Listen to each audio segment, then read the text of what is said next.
Folks, Black Star Network is here.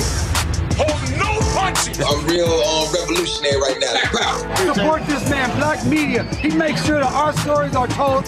Thank you for being the voice of Black America, Roland. Stay black. I love y'all. All momentum we have now, we have to keep this going. The video looks phenomenal. See, there's a difference between Black Star Network and Black-owned media and something like CNN. You can't be Black-owned media and be scared. It's time to be smart. Bring your eyeballs home. You dig?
Today is Thursday, June 6, 2024. Coming up on Roland Martin Unfiltered, streaming live on the Black Star Network. More than 60 people have died in the Tarrant County, Texas jail since 2017, leaving families fighting for answers. The latest, Anthony Johnson Jr. His sister was removed from Commissioner's Court yesterday when she demanded answers. Anthony Johnson's family and their attorney are joining us to discuss what is going on. In Travis County, not far from Tarrant County, the DA is challenging the governor of Texas, Greg Abbott's pardon of Daniel Perry, the white supremacist convicted of killing a Black Lives Matter protester. Republicans and Democrats are doing what they can to court the black vote. The executive director of BlackPAC will join us to discuss their plans to mobilize black voters this election. Also, Congressman Bryon releases a video saying, "See, I didn't say what y'all say I did about Jim Crow." And he actually thinks it makes him look better, but it does not. We'll also talk about a new poll that shows that black and brown folks don't trust mainstream white media. Not a shot. Also, Detroit's efforts to ban menthol products as the Biden administration delays the ban themselves. We'll discuss that. And I'll share with you some of the stuff from the Steve Harvey Celebrity Golf Classic yesterday in Atlanta. It's time to bring the funk on Roland Martin Unfiltered. On the Black Star Network, let's go. He's got it. Whatever the biz, he's on it. Whatever it is, he's got the scoop, the fact, the find. And when it breaks, he's right on time and it's rolling. Best believe he's knowing. Putting it down from sports to news to politics. With entertainment just for kicks, he's rolling. It's on go, roll, y'all.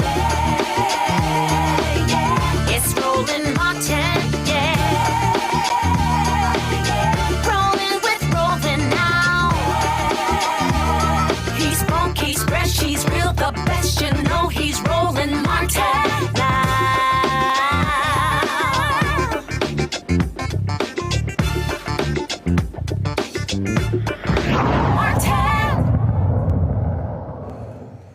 On April 21st of this year, 31-year-old Anthony Johnson allegedly did not let detention officers in the Tarrant County Jail search his cell during routine cell checks. Jailers used pepper spray to get Johnson, quote, under control. While medical staff examined him, Johnson became unresponsive. He was transported to a local hospital where he was pronounced dead. At Tuesday's Tarrant County Court of Commissioners meeting, Johnson's sister, Janelle, was physically removed from the room after yelling and telling County Judge Tim O'Hare to look at her while she spoke about the death of her brother. Well, it looks like I'm back. It's been a month since my brother's death. A month, and we still have no answers. A month, and now the people who killed my brother are sitting at the house getting paid right now. A month since I seen you guys torture Mr. O'Hare. I need you to look at me. You guys killed my brother. No, you need to listen. Mr. Wayborn has refused to see us, has refused and locked doors. JPS! Since JPS is here now, how are you going to sit here and tell us what happened? I'm answering you. I'm answering to the public. Yeah, take it to Mr. Wayborn's office. Take it to Mr. Wayborn's office to release the video that you guys killed. I didn't touch. Folks, Johnson is one of more than 60 deaths in the Tarrant County Jail since Sheriff Bill Wayborn, a MAGA Republican, took office in 2017. Wayborn's office partially attributed the death to an increased population and short staffing. That's 60 dead, y'all. But the county also has been the target of lawsuits for jailers' alleged treatment of detainees. Joining us now is Anthony Johnson's parents, Jacqueline and Anthony Sr., his sister Janelle, and their attorney, Daryl K. Washington. Glad to have all of you here. First, let me start with Jacqueline and Anthony Sr. First of all, how long was your son in the Tarrant County jail? He was in the Tarrant County jail approximately 8 hours. Oh, wait, I'm sorry. Before 8 hours? Oh yeah, it wasn't even a full day. Okay, first of all, what was he arrested for? My son suffered from schizophrenia for almost 10 years. So that Friday before his untimely death, I tried to get him admitted into a facility. And significance of that, Roland, was that facility he was in maybe February of this year. So a month or two before. They denied him, saying that he was not being a threat to himself or to anyone else. So from that, he went out maybe 2 or 3 hours later. He was arrested by a neighboring PD, Saginaw Police Department. And then that next morning, he was taken to Tarrant County Jail. So it was less than 24 hours before his death. What is perplexing to me here is, one, and I think this is part of the problem in this country, where someone suffers from mental illness and the response is to put them in jail as opposed to a mental health facility. Absolutely. He's there only 8 hours. Daryl, have they released any? Is there any body cam footage? Is there any footage from the jail that way to actually see what happened when they entered his particular cell?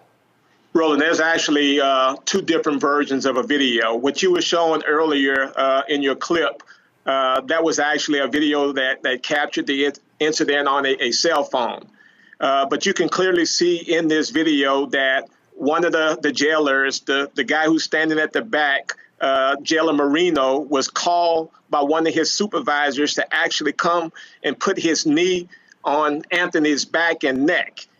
You can clearly see that Anthony was not resisting. He was in handcuffs, and this guy kept his knee on Anthony's back, despite Anthony saying on a couple of occasions that he could not breathe.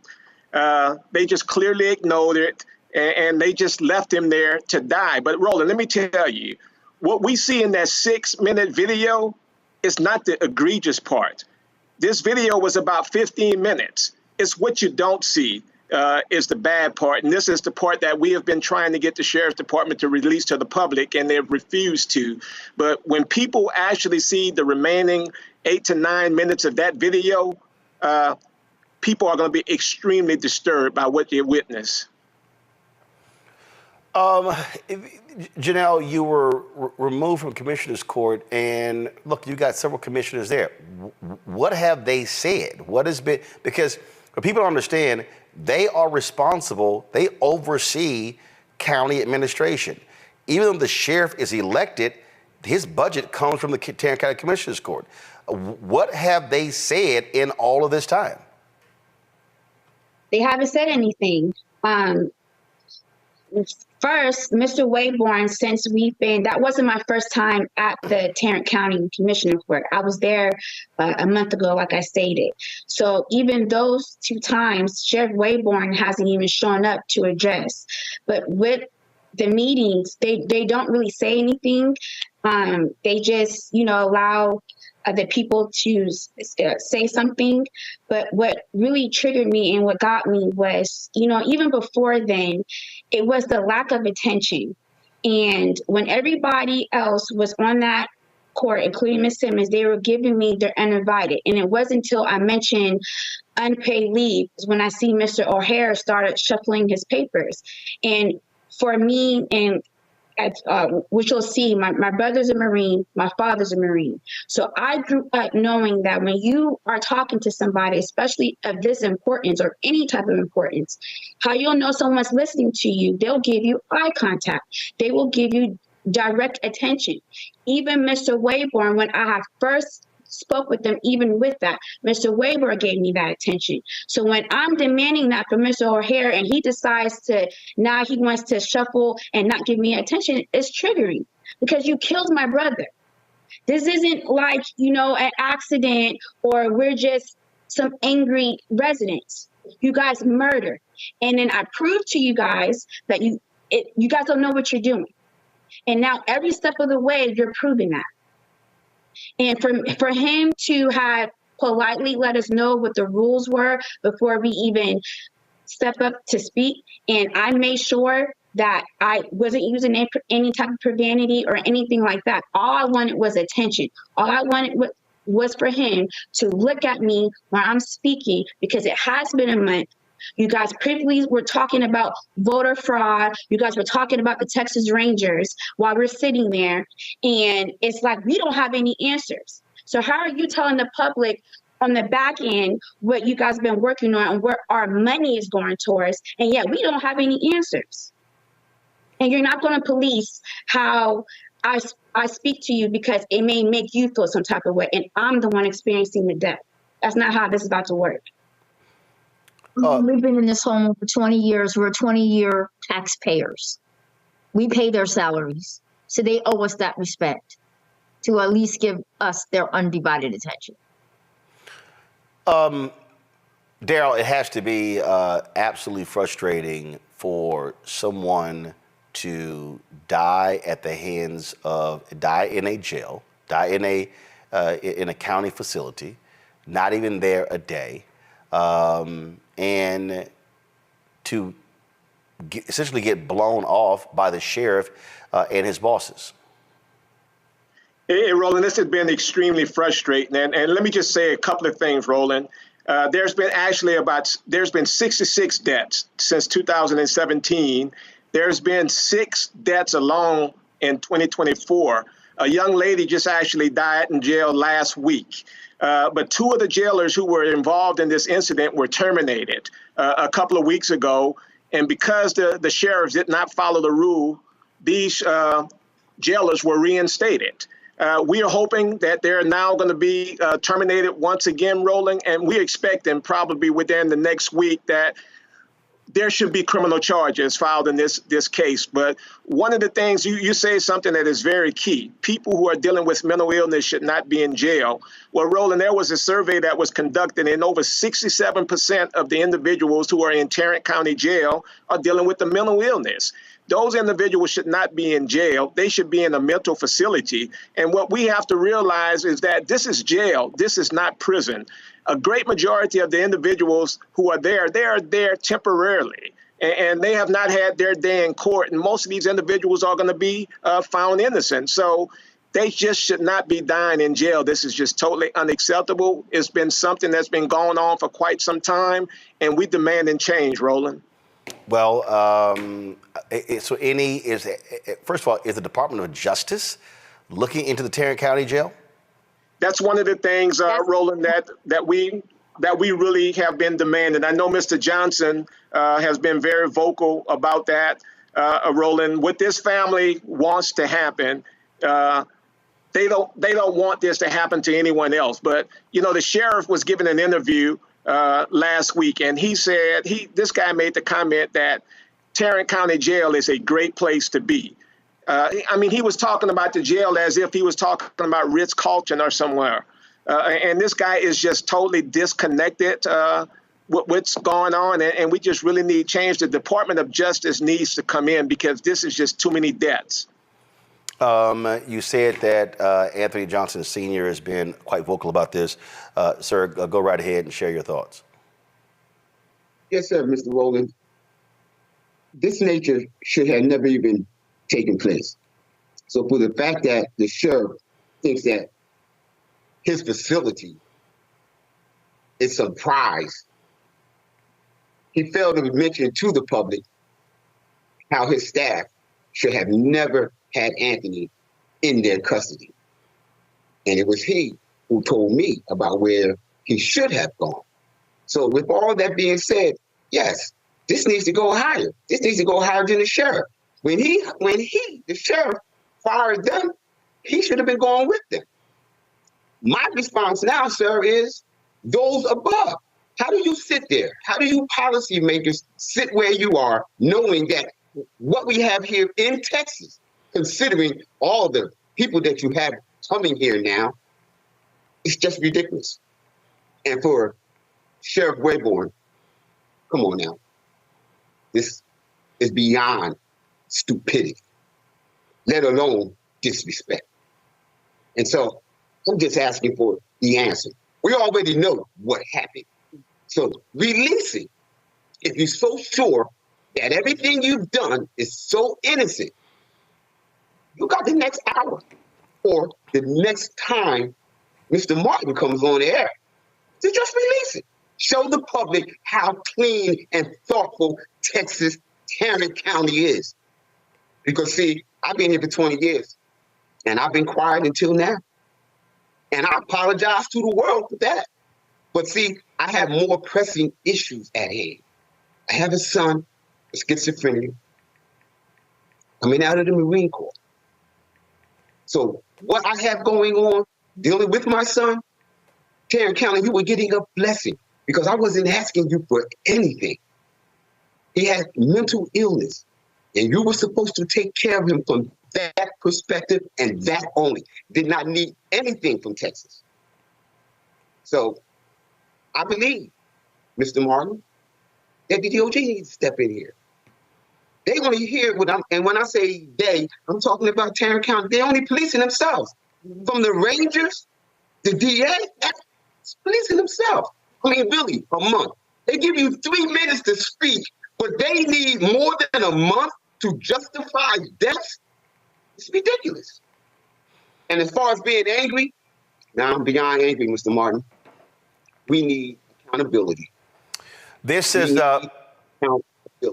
October 13th, 2021, the Department of Justice announced that they were investigating a statewide investigation into the conditions in 5 of the juvenile correctional facilities in the state. I certainly believe that one needs to be it happened here with Tarrant County.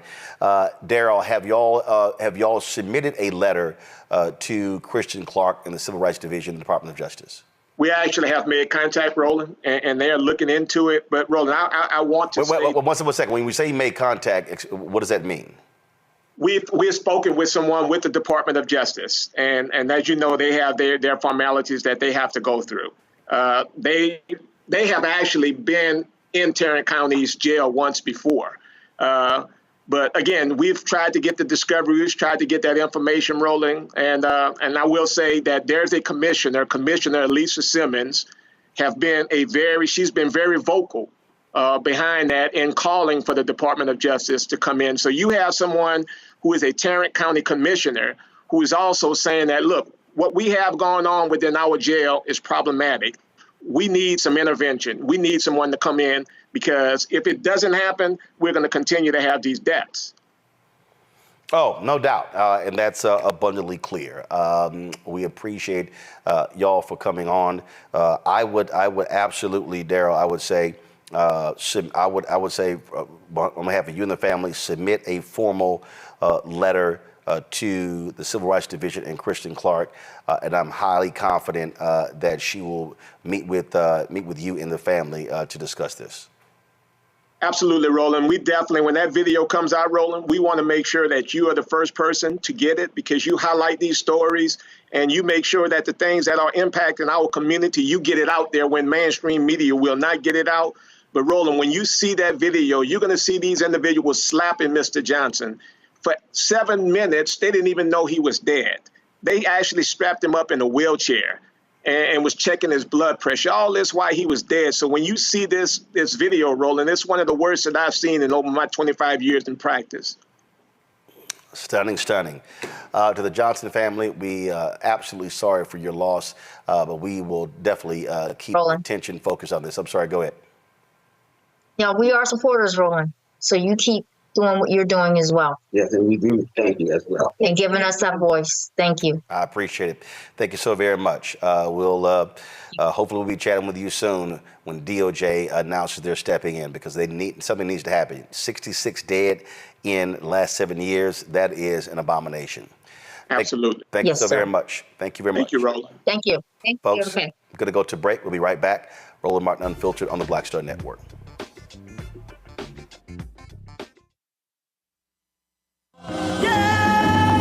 Somebody's killing poor people. going on.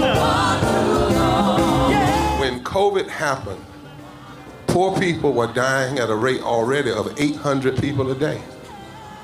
Before COVID, if you went to a funeral every single day, it would take you 600 years to attend all the funerals of the people who will die from the ravages of policy violence, poverty, and low wages in America in just 1 year. It would take you 2 years and 19 days to go to all of the funerals of the people that will die today, and oftentimes silence.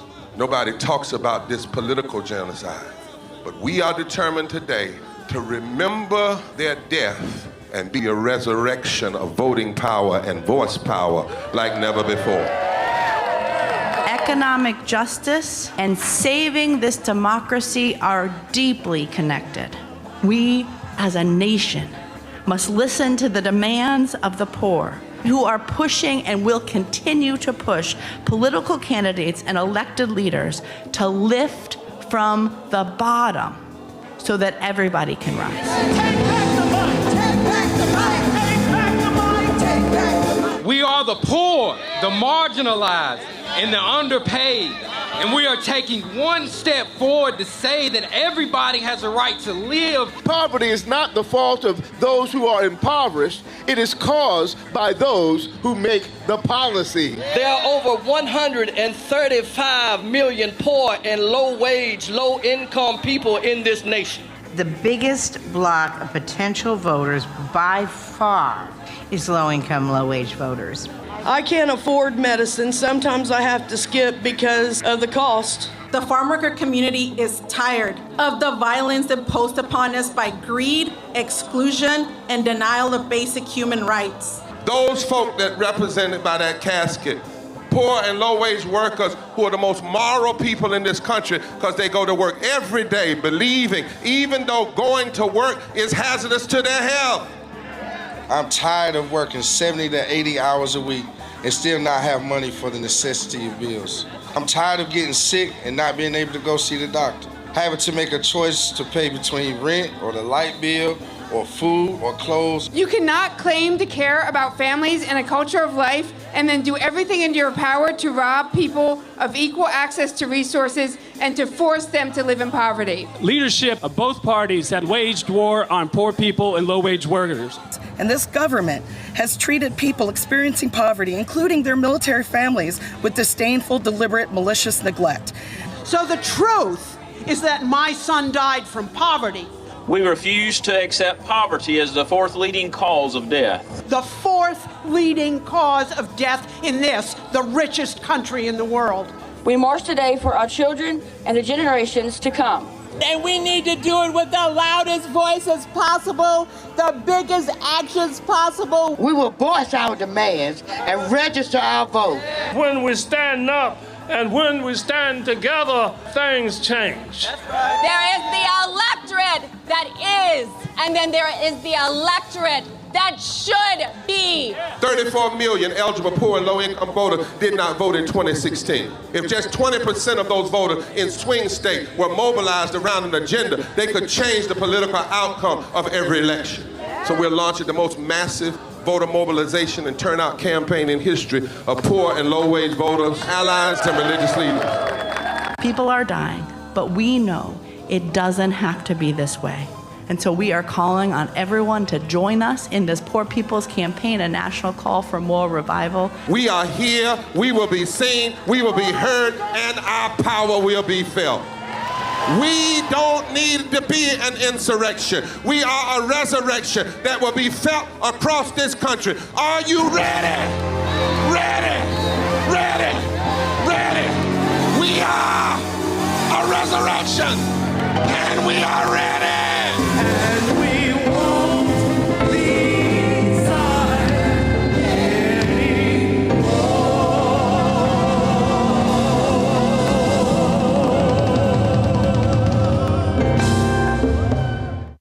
Farquhar, executive producer of Proud Family. Bruce Smith, creator and executive producer of The Proud Family, Louder and Prouder.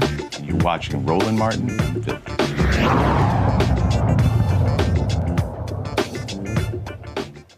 Folks, my Thursday panel, joining us, Reese Colbert, host of the Reese Colbert Show on Sirius XM Radio. Joining us from D.C., Dr. Greg Carr, Department of Afro-American Studies, Howard University, also to D.C. Long Victoria Burke, Black Press USA, out of Arlington, Virginia. Also joining us on the show is the leader of the organization BlackPAC, Adrian Shropshire. They, of course, very much involved in what's happening out here on the campaign trail. I want to start with you, Adrian. We're going to talk about several things, but I want to bring you in on this here. Before I do that, there's a video that y'all posted on your social media account saying y'all been out there going door to door, talking to voters in Ohio, in Wisconsin, in these battleground states. And so if control room, do y'all have that video ready? It's in video playback. Let's go ahead and play that one first. You know, people ask every day, what have Joe Biden and Kamala Harris really done for us? You got a minute? 'Cause I got receipts. How about this? The first Black woman on the Supreme Court ever. How about $16 billion to support HBCUs and $153 billion and counting in student loans forgiven? Police and criminal justice reform? Joe and Kamala did that too. Banning chokeholds for federal officers. They also pardoned thousands convicted of marijuana possession and made historic investments in our K-12 public schools. And remember getting those checks to help with groceries and help to make rent and mortgage payments? Yeah, Joe and Kamala did that too. And yeah, you might not have heard a lot of this because Joe and Kamala don't run their mouths like that other guy. They just get things done.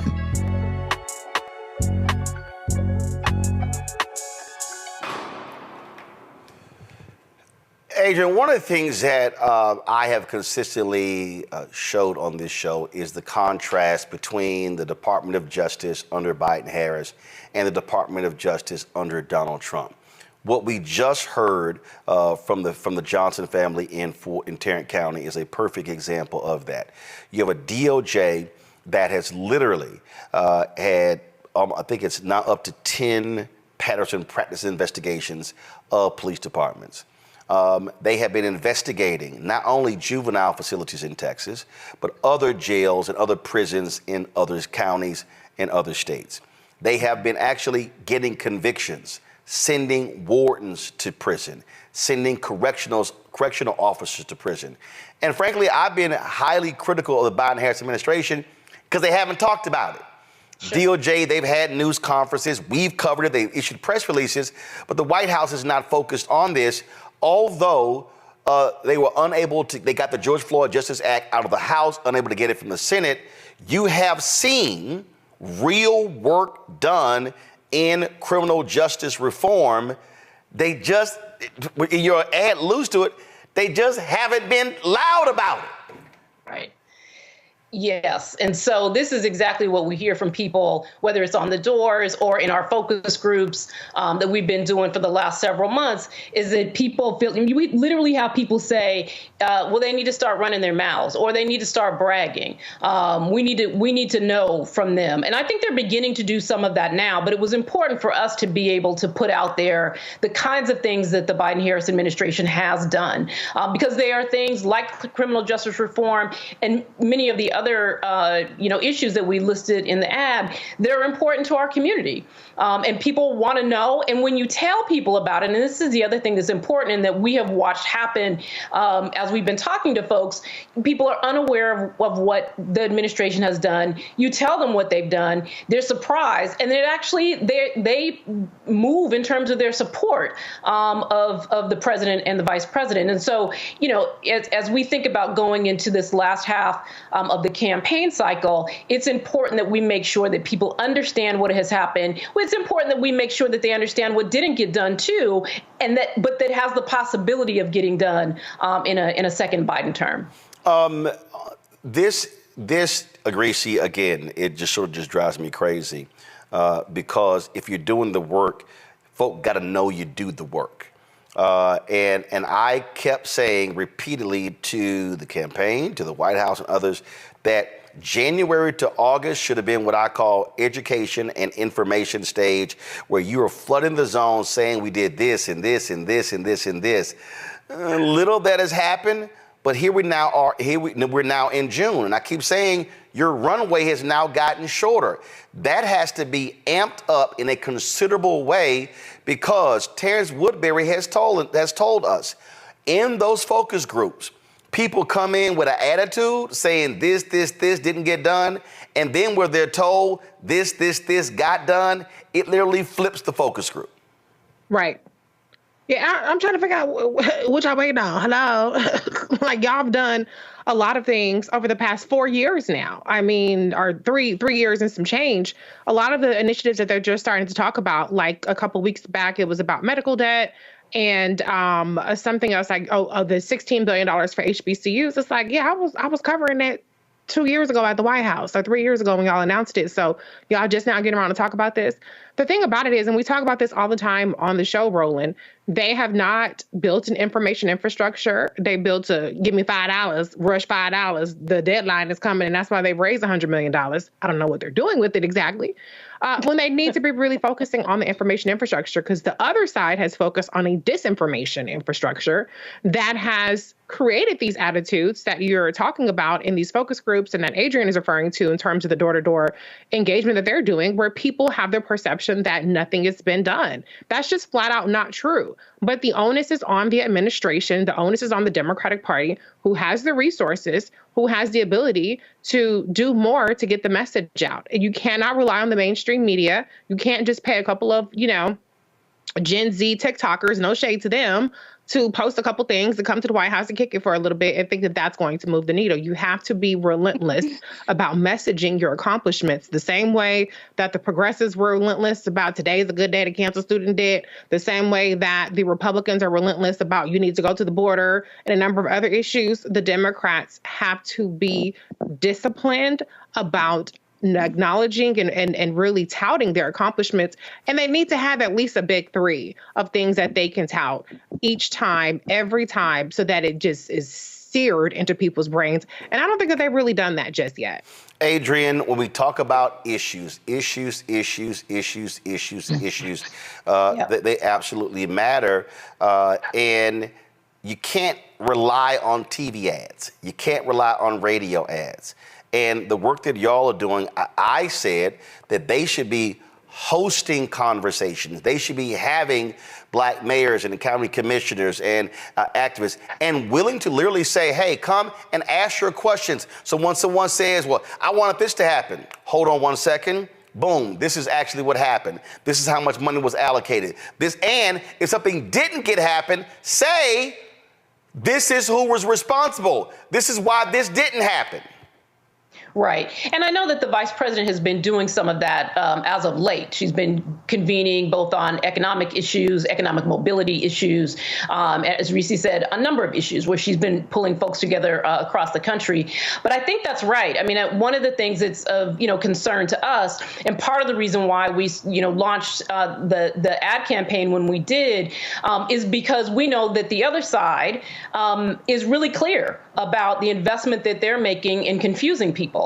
Politico is just reporting today that Tim Scott has a super PAC that is going to spend $14 million engaging voters of color. Well, we know what that engagement is going to be. It's going to be untruthful. It's going to be misinformation and misdirection and confusion. And if we're not seeing that kind of investment on our side, then we have a real problem. There's a structural communication problem that we've had for some time, and we need to address. But I think that, the ways in which that you're both correct in that the idea that just putting an ad or two up on television is going to move people isn't true. And we know that folks are on social. We know that we need to engage them digitally. Radio is actually really important in our community. And so it's important to be there. The problem is no one is on radio right now. I mean, we are, but I believe we're probably the first to go up. But MAGA Inc. has been up in all the markets that are important that are talking to black voters for a long time now. And they've been saying, again, spreading the same kind of misinformation, attempts at division, identifying wedge issues that they think they can peel black folks off from being Biden voters. They've been up. Right. And so it is past time. I've been talking about we need to flood the zone for a while now. And I think that's beginning to happen. It will be a problem, though, if anyone thinks that we can wait until post-convention to just sort of, overwhelm people with advertising. The campaign is going to be set now. And so between now and the convention, there needs to be a really robust effort to be communicating with Black voters, telling them exactly the things that we're trying to say in our ads. This is what the administration has done, but also reminding them of the stakes and the choice that we have to make as a community and what different choices mean, not for ourselves, just ourselves as individuals, but what it means for our families and what it means for our community. Lauren, listen, the campaign, they were pleased with the rollout last week of Blacks for Biden Harris. I'm still going, I don't know how in the hell you were pleased with that, because, again, what Adrian just said is crucial. This is not a question of, and again, I have seen it. Look, we've run some of the commercials, on our network, okay? Mm-hmm. And I've seen all the commercials. I've seen all they put out, but that doesn't explain policy. And when you're talking about, if you're making an investment, again, so let's say Black-owned radio.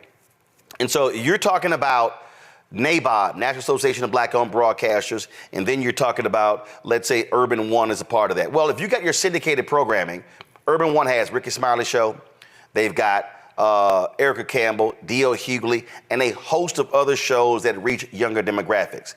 Not only should you be advertising on those platforms, as a part of that, your deal should be with the money that we're spending, and you should be spending enough, we want to see segments on those shows where questions are being asked, information is being given, so you're explaining in 4, 5, 6, 7, 8 minutes about policy. One of the reasons why the Tom Joyner Morning Show was so effective is because it wasn't just Tom talking, it wasn't just my segment, it wasn't just Jeff Johnson's segment, it wasn't just Jackie Reed's segment. You had multiple conversations happening about policy that somebody can actually digest. The folks who are sitting here at the Biden-Harris campaign and all of these progressive PACs, and I'm going to include all of them as well, plus the DNC and the DSCC and the DCCC, I'm sitting here going, are y'all blind? I know we've had all 5 or 6 black polls done the past 3 months. It's in the data. Folk don't know what you've done. You might want to get on that horse and start explaining it. Yeah, well, a few of the things that Reese said were right on the money with regard to the lack of consistency on a top 3 messaging strategy. I mean, there's the Democratic Party obviously has a very big tent, and so there are a lot of constituencies to be satisfied, but you should be able to pick out 3 accomplishments that everyone can repeat very comfortably. The other thing is there is a attempt finally with regard to an information infrastructure. It's called the Courier Newsroom Group, which just really started and is nowhere near the influence of what we see on the right. What the hell is that? What is that called? If you Google Courier News Group or Courier Newsroom. Courier, spell that. Courier, Courier. It's a whole infrastructure they're trying to start on the left to counter a lot of what's going on the right with regard to the right-wing ecosystem. And it's not as well funded, again, to Reese's point. Where is all this money going? Because if it's not going into communication strategy in a really hard way, I have no idea where it's going. I dare say a lot of it should go to people who know how to do memes on TikTok and Instagram and know how to do very short messaging that is very quick and effective. Right after that Philadelphia event, there were several events in Virginia, which should make every Democrat very nervous because that would mean that Virginia is actually in play. And at those events, they did have a very wordy flyer. Biden-Harris's team had a very wordy flyer that I think was very detailed about what President Biden has done. I think it was very good in terms of the actual substance, but you've got to kind of bring that to the TikTok. Okay, I'm curious. There were several events in Virginia. Who knew? Yeah. Who knew? Yeah, well, like for instance, where for me, where's the results of that? Where are the live streams? Where are the clips from those events that are being sent out and spread across the platforms and are being shared? Again, if I'm looking at an ecosystem, if those things were happening, then BlackPAC should have been getting stuff from that. Black Voter Project should have been getting. Part of it is that then this is part of the struggle, and I've been talking to a few candidates in Virginia about this issue that you just brought up, Roland, which is everything is very, to quote John Conyers, it's like we're talking to ourselves. I mean, it's like everything is very insular in terms of communications to people who already know and are already actively engaged in party activity. So a lot of these events, I mean, there was an event in Suffolk, Newport News, Norfolk, Prince William, but those people who showed up at those events are already involved with the Democratic Party. So you get to a point where you do have this struggle of not getting the real grassroots. And Adrian, right. Good seeing you. Good seeing you again, Adrian. I didn't mean to ignore you at the beginning of this conversation, but at any rate, that is a challenge, Roland. That's a huge challenge. But Adrian, here's the thing that, again, I'm going to use what we did in November. Don Scott, he hit me up. He said, hey, man, I saw how you were covering the Warnock-Ossoff races in Georgia. I want you to come in we want to do some stuff with you, and we want to hit 5 cities in Virginia for them to reclaim the House. Now, here's what was interesting. You had some white folks in the party who said, why are you spending these resources? You're doing this. And Don said, and then they were like, well, you know, some of these events, they had 50, 75 people. Don said, what you don't understand is, I wasn't concerned about how many people were sitting in the room. He said, we know how many people were watching the streams. We know how people were sharing the content. So we had all these different candidates come on every single one in one of those stops. They were taking that video and now servicing it social to their people and kicking it out, because Don said the election is going to be won on the margins. He said they got phone calls from people saying, hey, sorry I couldn't attend, but I was watching the stream live. He said, what ends up happening? They reclaim the House, because what I say to even corporations, and I'll say to campaigns, and what Lauren just said, you gotta talk beyond the room. Black also travels. So if you're covering an event in Virginia, if you're covering an event in Ohio, you're covering an event in Milwaukee, you're covering an event in Philadelphia, and you're now sharing that information, guess what? Now Black folks in Charlotte, in Florida, in Houston, in Georgia are seeing that, and the content resonates. So you can't just think about that room or that neighborhood or that city. You have to be thinking about how the information is disseminated and received broadly. Right. And we're at that point where we need to be seeing things scale, right? And boom. Right. So whether it is through our communication platforms or whether it is on the doors, at this point, we should be scaling. And I think my worry is that we're not right now. And so whether it is, when we think about the ways in which we're communicating to Black voters, that's important, obviously. Trying to do the education that you said at the top. How are we making sure that people have the information that they need? And that's both to be able to make an assessment about, an informed choice, right? And having the information to be able to do that. It's also about understanding how to vote, right? Like, we know that things have changed, laws have changed, in terms of the ways in which people can vote or cannot vote. And so we want to make sure the restrictions that exist, we want to make sure that people are informed about that. We need to be communicating all of that with people as early as possible. We also need to be out knocking on people's doors. At this point in 2020, there were, groups were right at the point where they were they're about ready to scale their program, meaning they were about to add on more canvassers. They're about to take on geographies. And we're not there right now. And so I worry about that, because talking to folks on their doors, sort of creating that momentum inside of communities and neighborhoods to say, yes, we're paying attention, we're on top of this, we're taking care of each other politically and around this election. That's important to our community. It's important for us to be engaged collectively in the electoral process. And we have to have the mechanisms and the resources to be able to do that. My concern is that we are going to get to the scale portion too late. I still think that we are, we're behind. Certainly, it is not terrible, but we really need to be thinking about how we are moving faster and how we are moving bigger over the next couple of months. Greg, here is why what she just said is important, because here's how the campaign and how these Democrats and progressives are thinking. Oh, well, if we look at data, for the most part, we're about at the same point of support in 2024 we were in 2020. Well, what I keep saying to them is your 2020 playbook has to get thrown out in 2024. You have to factor in the reality of the hardened feelings regarding Israel and Gaza. That's a fact. You've got to factor in the fact that if you're talking about voters, the electorate actually is younger. And so your baby boomers passing away. And so now you have to look at the hardcore numbers. What do you look like 18 to 45?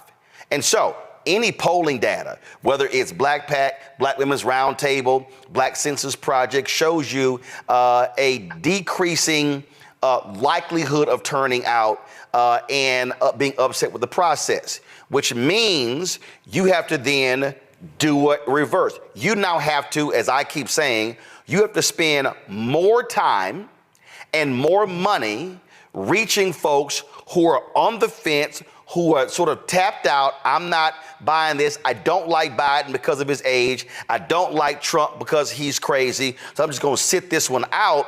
But then you got to walk folks through what this actually means, which is one of the reasons why we walk people through policy, walk them through saying, hey, don't think those 200 federal judges, 58 of them are black, don't matter, because you see the rulings when it comes to the Fearless Fund, when it comes to so many other different issues. But you got to explain that. And so they are, and this is where these white, and I got no problem saying it, white Democratic strategists refusing to listen to black people who know black people, who marginalize black-owned media, who think, oh, we can just run ads on Complex, run ads on Cumulus, iHeart radio stations. We can just keep sending our guests to MSNBC and CNN, and then they're going to get it. And I'm sitting here saying, no. This is an election that's going to be on the margins. And so that 2, 3, 5, 8,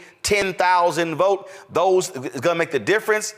But if they want to be hard-headed, you might be sitting your ass the day after the election going, damn, we should have listened to those black folks because they kind of knew what they were talking about. New poll out, Greg, shows Trump is up 5 points in Georgia. Warnock and Ossoff ain't on the ballot in 2024 as they were in 2020. So you don't have that intensity on the ground there as well. And so folk better pay attention. And if they don't, they're going to be sitting here going, damn, we should have done so the day after the election like Hillary folks did in 2016. Yes, sir. Yes, sir. And of course, we'll be looking like, what the hell are we going to do? Because when this white boy gets back in with his fascists, it's going to get real quick. No, Warnock and Ossoff are not on the ballot, but I tell you who should be on the ballot, Anthony Johnson Jr. You see, these are the moments when we don't know what's going to be the match that will set everything on fire. Nobody knew who Caitlin Clark was until they invented a team of villains, black villains called LSU. And Jill Biden, with that same thinking, wants to invite both teams to the White House. And Caitlin Clark was like, nah, the winner should go. Well, of course, Caitlin Clark blew up so real because it's a race war in the WNBA. Let's just call it what it is. And so what happens? The Democratic Party puts ads on the national championship game a couple of weeks ago. Why am I bringing that up in the context of what we're talking about here? People need to know the data. And thank you, Sister Shropshire, for this work that you all are doing. People need to know, and it needs to be repeated till it penetrates. But that's not what we're talking about. In the world now, we're talking about people who are really like not just low information, and not just distracted, but really just completely disengaged. And while that will put a dent in it, we're talking about margins, as you said, and these people more interested in pop culture. We just had a man who has made his money off pathology, Curtis Jackson, walking through the halls of Congress, standing up, smiling with his open enemies, the fool. And who was in trail? Ben Crump and half the damn CBC. Why? Because celebrity is where the eyeballs go. Now, while the media needs to get together, the black media, and God knows you got too much on your plate, Roland, but the idea of a black media summit now, maybe where people get together and try to say, what are the soft targets we can deal with? I'm thinking it's going to be the convention at the end of the summer, looking at how to get some of these celebrities involved and just tell them what to say and say them before we get a few more ice cubes and 50 cents running around here. Yeah, they gave Tim Scott $14 million. And he said in the release, thank you, Sister Shropshire, for bringing it up, I'm not trying to grow the tent of the Republican Party. I'm trying to shave off some of these black votes. And remember, the RNC back in March closed all their minority outreach things and their make the Republican Party white again, which they've already succeeded in doing. But I'm saying all that to say this. Our voters in the United States of America are highly distracted. The data needs to be put out. The stuff needs to be put out. I mean, the idea, for example, that's why I say that Anthony Johnson can be on the ballot. If you want some of these white boys, like this punk-ass sheriff in Waymore in Tarrant County, whose own son, if you go back and look at it, his son been arrested several times for assault and public drunkenness and indecent exposure. He didn't die in the damn jail. If you want him out, then you're going to need a Justice Department that you voted for to go in. Maybe we can retire Merrick Garland as a price for participating in this and put Kristen Clark in as the Attorney General in the second term. But none of that works if you don't bring your ass out to vote. George Floyd was the trigger in 2020. When this video comes out, Anthony Johnson could be the trigger in 2024. We just don't know. But at the heart of that lies black media. And unfortunately, we're going to have to make some appeals that bring in some of these people who may not know a damn thing. But damn it, anytime 50 Cent. I'm reminded of an old scholar who used to say, we went from the Supremes, the Miracles, the Four Tops to 50 Cent. That should tell you the trajectory of stupidity in this country, and stupidity has no color. But anytime he can walk in Congress, I don't care how much money he got, and talk crazy and say people line up behind Trump because he's a felon, damn it, that's what we're facing. And no amount of explaining people through policy is going to change that, absent combining that with getting some of this broad-based information out in a way that's catchy, hits hard, and consistent. And you can never, as I said, never anticipate the X factors, but we got to be nimble and seize the time as it comes, because we're going to be the ones taking the L. They'll shake their heads and we'll be like, what the hell? Now we are in harm's way in a way that you have never helped us with. Adrian, you said something again when we were talking about in terms of how you must flood the zone. And oftentimes when we talk about the money that's out there, I'm always explaining to people that you don't just look at sort of the, your traditional folks in terms of campaigns and things along those lines. You got to look at the billions that are being out there as well. And so you may have already had some of these conversations, but I'm just going to go ahead and put it out. I dare say the environmental PACs. What is your specific black plan? The League of Conservation Voters, the Sierra Club, Sustainable Energy and Environmental Coalition, NRDC Action Fund, on and on and on. Reproductive Rights PAC, Planned Parenthood, NARAL, all of those folks. American Bridge, we start talking about America Votes, Democracy Alliance, Democracy Spring, Free Press Action. Then you start talking about Justice Democrats. You can go on and on and on with a lot of these groups. Again, very specific. What is your black plan? How are you investing these resources? Because a targeted black plan it has to be there. If you look at the seven states from a national perspective, obviously they're talking about Wisconsin, Michigan, Pennsylvania, Georgia, North Carolina, Nevada, Arizona. but you also have to expand that, because if you're trying to regain the House, okay, what are those critical New York congressional races? What are you also looking at in terms of gubernatorial race, Josh Stein in North Carolina against Mark Robinson? Also, what are the state House races there? Because you need to claw back Republicans having a supermajority in North Carolina. Okay, what is happening on the ground in Tennessee? Same thing.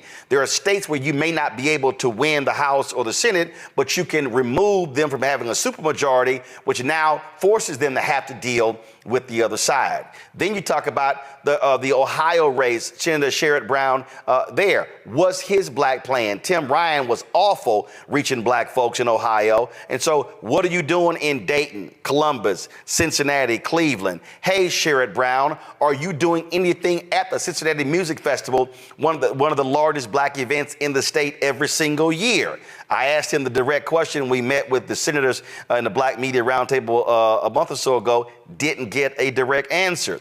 And again, so people don't understand, there are billions of dollars being spent beyond the parties from these so-called progressive groups, but they largely are talking to white folks. And so they also have to be called out and directly challenged, saying, where's your black plan?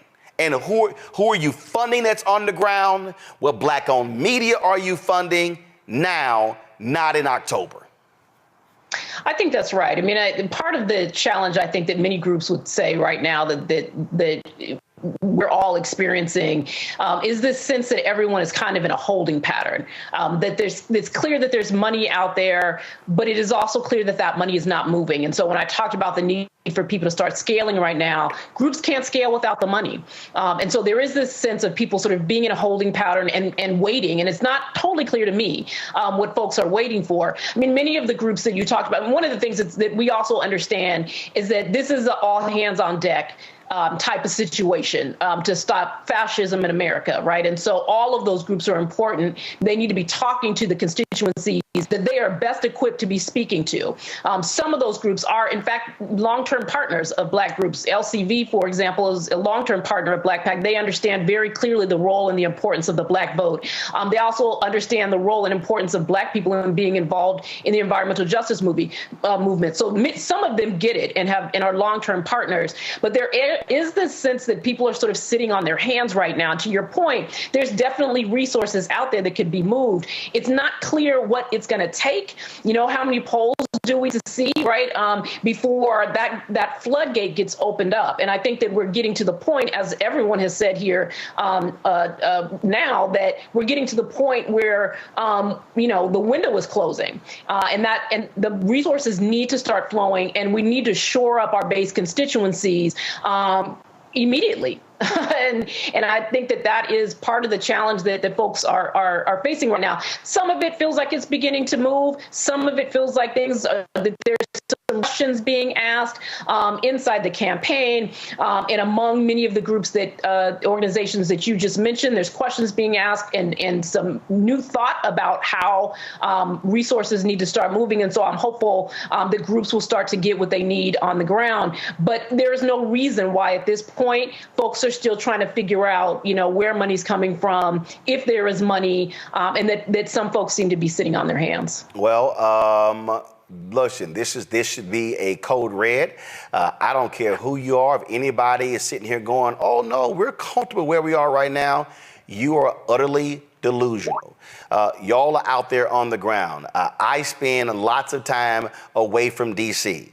It is not just in Los Angeles. When I'm in Houston, when I'm in Atlanta, when I'm in places in North Carolina, when I'm giving speeches all across the country, I'm actually talking to grassroots organizations. I'm talking to activists. I'm hearing from folk what they're talking about. And there's a reality that's happening out there that is clearly not being seen in Delaware, that's not being seen in D.C., and these folks better recognize, because again, you have significant intensity on the right. They're pissed off because Trump was found guilty in New York. You got on the left, you got people who are, again, concerned about Biden's age. Some still clamoring for another candidate. And I keep saying, wake the hell up. That ain't going to happen. This race is set. it is going to be, unless something happens from a health standpoint to either one, this is going to be a race between Trump and whoever he picks as his VP and Biden and Harris. And you better understand, the Senate hangs in the balance, the House hangs in the balance. Project 2025, the evil that they want to launch there, is sitting there in front of us. And we have got to demand the funding of our sources, because I think, and just correct me if I'm wrong, you were on the show discussing y'all poll. I think Joanne Reed had you on. Did any other mainstream organization have y'all on about y'all poll? No. Mm-mm. But we keep seeing these the New York Times, seeing a poll being quoted, every other poll talking about black folks, and they have not talked to any of the black folks who have done black specific polling. And so that narrative is now being set by these networks, and that's only a sliver of black people, which is why our platforms are even more important. Yes, that's exactly right. That's exactly right. I think there's a way in which, and we talked about this before, there's this narrative that is being set about black folks. And in part of it is up as the scapegoat for if things go sideways. And part of it is trying to essentially say that we are, going to join with a party that has demonstrated that it is willing to be aligned with white supremacists, that it is willing to, not just, in whisper tones, right, but in very loud tones, be yelling out the fascist sort of ideas. We hear Donald Trump every time he stands in front of a rally. We know what that rhetoric is. We know what it means. And we not just what it means for the country, but we know specifically what it means for us. And so the idea that black people would align ourselves with that is just outrageous, and it's offensive and it's insulting. But that seems to be where, in many ways, the mainstream media wants the conversation to be. It's certainly where the Republican Party wants it to be. And so there's some weird alliance there that is mind-boggling. But we will tell our own story, right? We know what is in our own interest. We both act and vote in our own interests. And so, again, our ability to be able to reach our people in all ways possible, to make sure we have the information that we need to make an informed choice, and to show up in the numbers that are going to be required to make sure that democracy lives to see another day in this country, because democracy matters for black people. It is important to us in our as we strive, for all of the things that our ancestors did for us.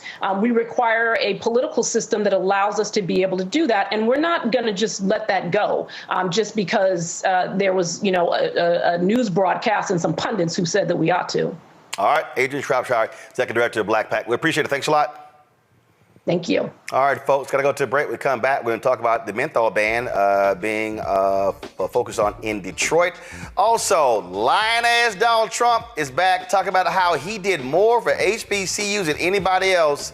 We going to bust and refute that lie immediately. And Congressman Byron Donalds is in his feelings, blasting the Biden campaign, saying, I didn't say what y'all said about Jim Crow. So he releases a longer video about what he said. Still don't make you look good, bruh. Folks, support Roland Martin Unfiltered on the Black Star Network. Join our Bring the Funk fan club. Your dollars make it possible for us to do what we do. Listen, we ain't got billionaires and millionaires sending us checks. Lauren talked about that Courier News Group. Look, you got white billionaires sending this money out. We don't have that. Hell, we ain't got black millionaires cutting us checks.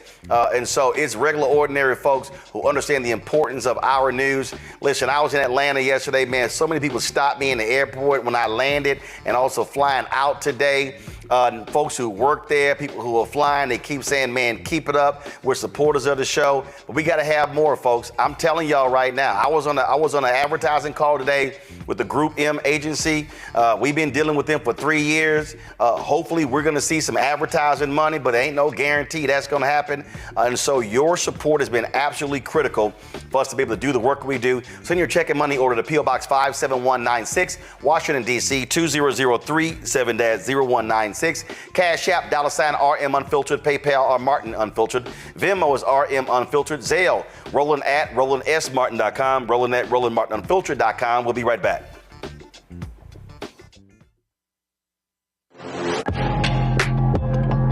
A lot of y'all have been asking me about the pocket squares that we have available on our website. You see me rocking the Shibori pocket square right here.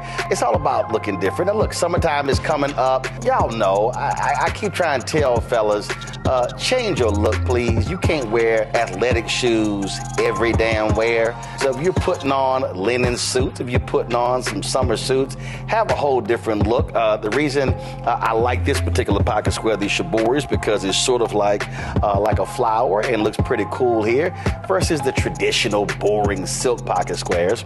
But also I like being a little different as well. So this is why we have these custom-made feather pocket squares on the website as well. My sister actually designed these after a few years ago. I was in this battle with Steve Harvey at Essence, and I saw this at a St. Jude fundraiser. I saw this feather pocket square, and I said, well, I got some ideas. So I hit her, and she sent me about 30 different ones. And so this completely changes your look. Now, some of you men out there, I had some dudes say, oh man, I can't wear that. Well, if you ain't got swagger, that's not my problem. But if you're looking for something different to spruce up your look, fellas, ladies, if y'all looking to get your man a good gift, I've run into brothers all across the country with the feather pocket squares saying, see, check mine out. And so it's always good to see them. And so this is what you do. Go to RolandSMartin.com/pocket squares. You can order Shibori pocket squares or the custom-made pocket squares. Now, for the Shiboris, we're out of a lot of the different colors, and I think we're down to about 200 or 300. So you want to get your order in as soon as you can, because here's what happened. I got these several years ago, and the Japanese company signed a deal with another company, and I bought them before they signed that deal, and so I can't get access to any more from the company in Japan that makes them. And so get yours now. So come summertime, when I see y'all at Essence, y'all could be looking fly with the Shibori pocket square or the custom-made pocket square. Again, RolandSMartin.com/pocket squares. Go there now.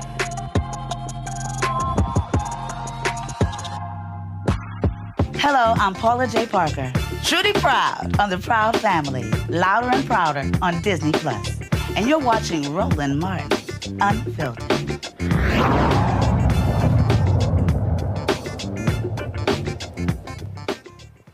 Well, the Biden administration buckled to a major campaign from Big Tobacco when it comes to banning menthol cigarettes. In Michigan, activists are fighting for a ban in Detroit. In April, the administration again postponed the ban without a timeline for a final decision on the ban.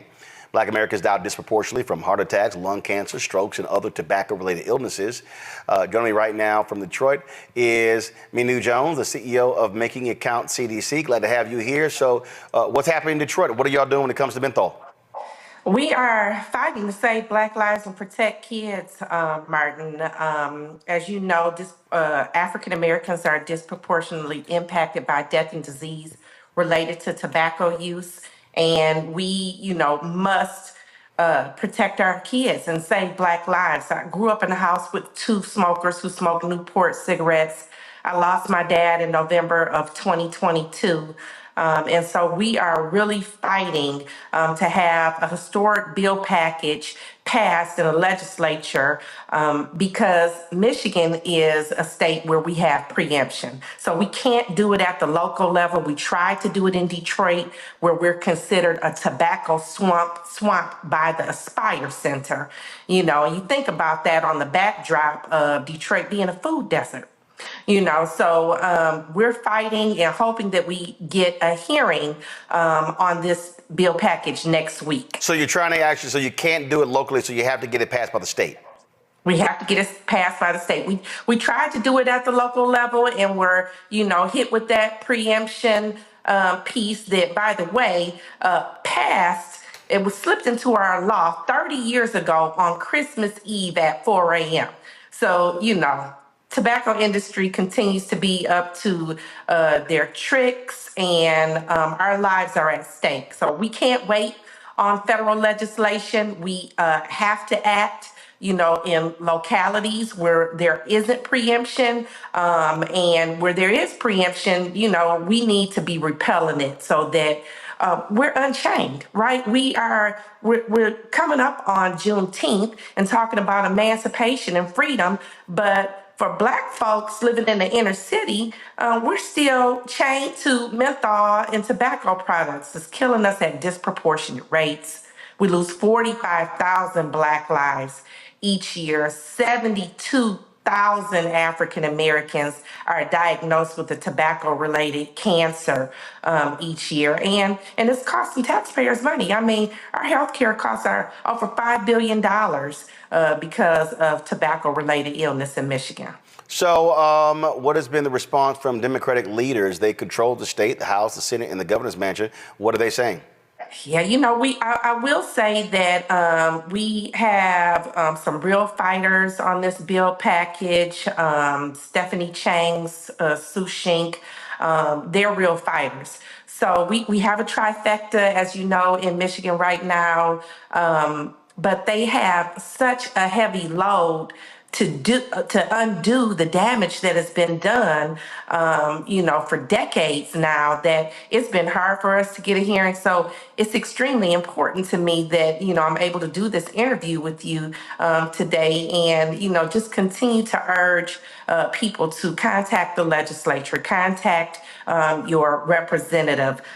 We'll be at the Capitol on the 13th to do some lobbying and education, and then we'll have a press conference on the 19th. But we have some real strong Black men stepping up at the local level. We've been able to shut down 5 vape shops in the last 2 months for selling illegal products to minors, So I think that on a national level, it's something that communities need to start looking into. If you don't have tobacco retailer licensing, we don't have that in Michigan either. We're one of 9 states in the country without tobacco retailer licensing. Start advocating and fighting for that, because there's a lot of illegal activity going on in those hookah and vape shops because they aren't really being regulated in the way that they should be.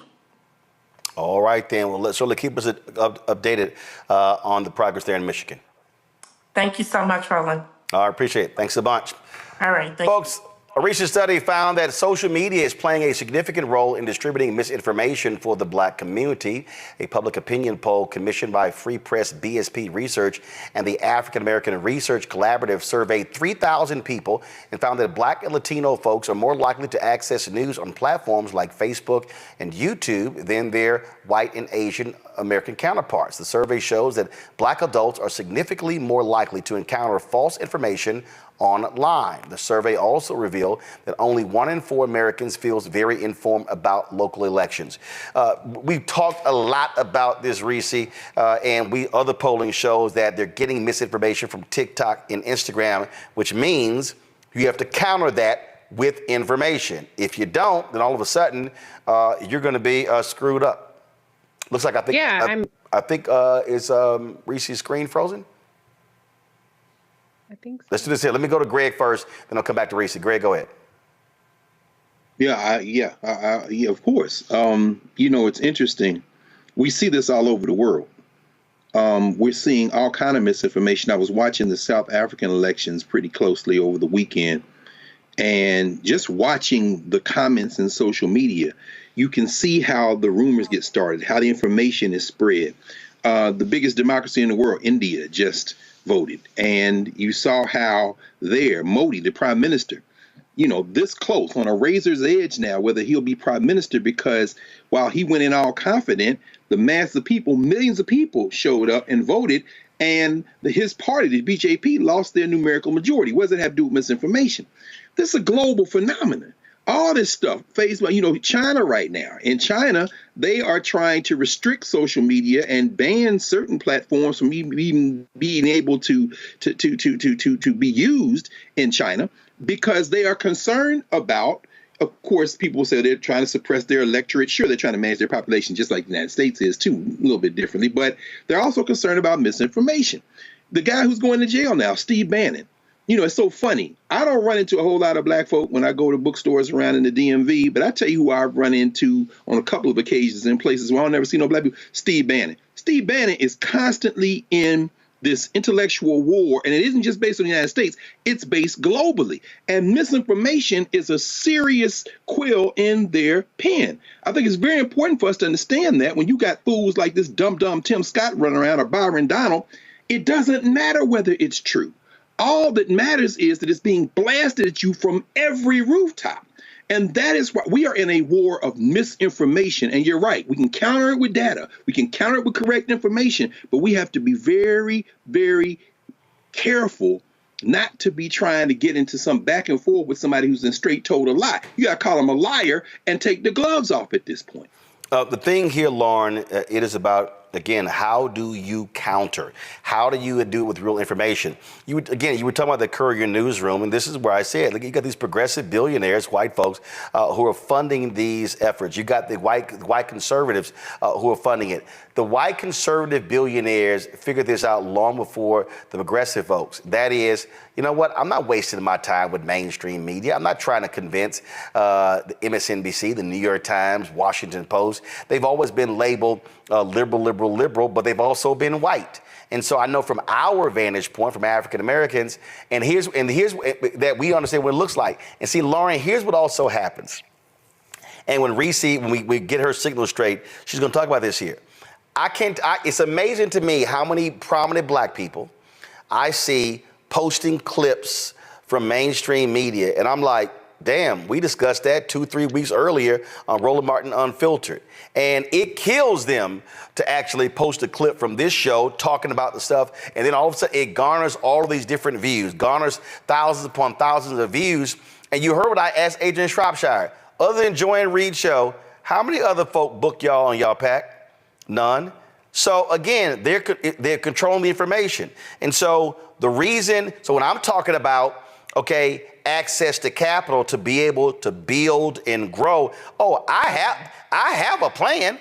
I have a very clear plan on how we can have 10 to 15 people in different cities across the country covering things happening there and streaming it. But you got to have the resources. And this right here, this misinformation effort is a direct result of significant funding to spread the misinformation, to get black people saying stupid shit like 50 Cent did yesterday, saying, black men are responding to Trump because they got RICO charges too. Sorry, 50. We all don't have no. See, I was about to straight ass go off. But that's the bullshit I'm talking about when that is thrown out. And then the right goes, see, black men down with Trump because they all criminals too. Yeah, well, we'll say one. What's up with Lauren's audio? Lauren, I can barely hear you. Guys, y'all figured it out. Let me go to Reese.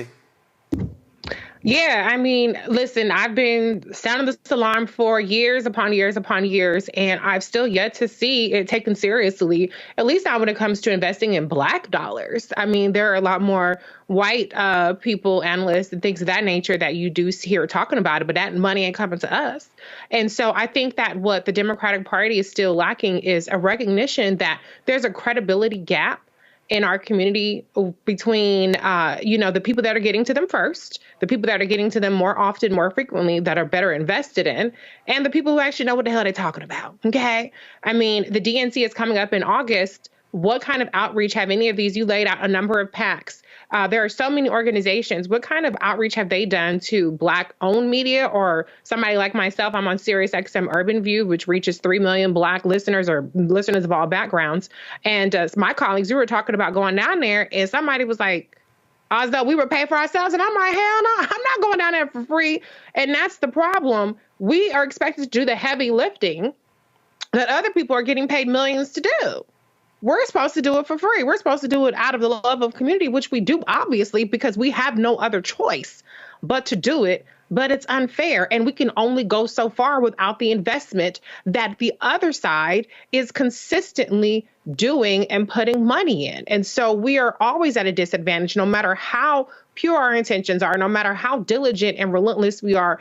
Roland, your show covers these issues daily, covers it better than any ad can, better than any TikToker can, and yet you still need the investment. And so they have to wake up. This is a dollars and cents thing, not just a common sense and information thing. Until they recognize that, we're going to be at a disadvantage. And unfortunately, the disadvantage that we have, being people with credibility who can move the needle but don't have the investment, is going to be detrimental to our community at large. Lauren, it is about, again, you have to be in a constant battle on TikTok and Instagram. You have to be flooding the zone with real information. You can't do that if you don't have people, if you don't have resources. Lauren, are you on mute? Lauren, check to see if you're on mute on your end. All right. I think something was up with your microphone. Not quite sure what's going on. All right, so y'all let me know. We'll get that figured out what's going on, because we literally cannot hear you at all, Lauren. Let me do this here, y'all. Can I add one more thing, Roland? Yeah. Because I just want to be clear, and that's what people don't seem to understand, is there's nothing organic about the way that memes and disinformation is spreading. There's a distinction between disinformation and misinformation. Disinformation is deliberate propaganda spreading of information that you know to be false. Misinformation is just, oops, my bad, I didn't know what I was talking about. There's nothing organic around it. It is supported by algorithms. It is supported by strategic bot farms, troll farms. It is supported by the fact that it is profitable to traffic in these kinds of things that get the people going. And so that's where I am emphasizing the importance of investing, because this is not just a coincidence. There is very much a concerted effort with money behind it to get people to think negatively so that they can be dissuaded and disengaged and stay home. Mm-hmm. All right. We figured out what's going on with Lauren's audio? All right, so y'all let me know when it gets all figured out. Let me go here. Florida Congressman Byron Donalds is still trying to defend his Jim Crow comments. So he was ticked off when Congressman Hakeem Jeffries ripped him in the Biden campaign. Posted a 26-second video of him having this conversation. He was being interviewed by Michelle Tafoya about blacks in the Republican Party. I don't know why in the hell they talking to her, because she ain't black. And so she's absolutely been a hardcore MAGA since leaving the sidelines. And so Byron, so I'm gonna read the tweet he posted. This, y'all gonna love this here, because like Derek Johnson of the NAACP criticized him and so many others. He tweeted this: Joe Biden, Representative Jeffries, Jamie Harrison, Derek NAACP are gaslighting Black America. I was talking about Black families, conservative mindsets, and conservative voting. Receipts are a beautiful thing, and don't clip my words to keep lying. I'm watching. Okay, Byron, you watching Roland Martin Unfiltered on the Black Star Network? So we're gonna play your comments. Go. I grew up with my mom. My dad and my mom, things didn't work out. As an adult, I look at my father and I say, bro, I don't know what happened, but you my father and I love you. Wow. I don't know what happened. I wasn't there. Wow. But I'm gonna tell you this, growing up, the one thing I knew I wanted to do, and this is not about my father, this is about what I wanted to do, is I wanted to be a father to myself. Wow. And so one of the things that's actually happening in our culture, which you're now starting to see in our politics, is the reinvigoration of Black families with younger Black men and Black women. And that is also helping to breed the revival of a Black middle class in America. You see, during Jim Crow, the Black family was together. That's right. During Jim Crow, more Black people were not just conservative, because Black people always have been conservative-minded, but more Black people voted conservatively. And then HEW, Lyndon Johnson, and then you go down that road, and now we are where we are. What's happened in America the last 10 years, and I say it because it's my contemporaries, it's Wesley's contemporaries, you're starting to see more black people be married in homes, raising kids. It's when you home with your wife raising your kids, and then you look at the world, you're saying, now wait a minute, time out. This does not look right. How can I get something to my kids? It goes back to the conversation of generational wealth. Not just having a job, generational wealth. I'm looking at my kids, how can my kids be on my shoulders when they take off in life? That's what's happening.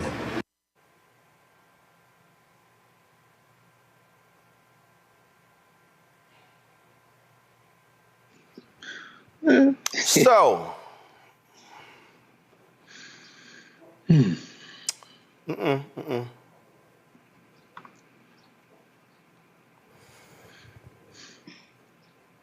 So, Byron Donalds, we're seeing a resurgence, a reinvigoration. Okay, I'm gonna get to that in a second. Let me first deal with that. First of all, why are you invoking Jim Crow? Now, if you wanted to say in the 1930s, 40s, 50s, and 60s, it was this, you could have said that. You invoked Jim Crow. You, Byron Donalds, gave the impression, you implied, so therefore we inferred that you were saying things were better for the black family during Jim Crow. That's on your ass. Now, you can't sit here and get pissed off at people because of your choice of words. That's on you. That ain't on us. You didn't have to invoke Jim Crow. And what you then try to imply is that, things for the black family were stronger during Jim Crow, but then when these liberals came in with these laws that ended Jim Crow, things got worse. That's literally what you were implying. You can't sit here and try to dance around it, because that might work for them other people, but that don't work for me. That's what you did, Byron Donalds. So that's on you. But then Byron Donalds went on to talk about, we're seeing a reinvigoration, marriage and children. Okay. Anthony, go to my iPad.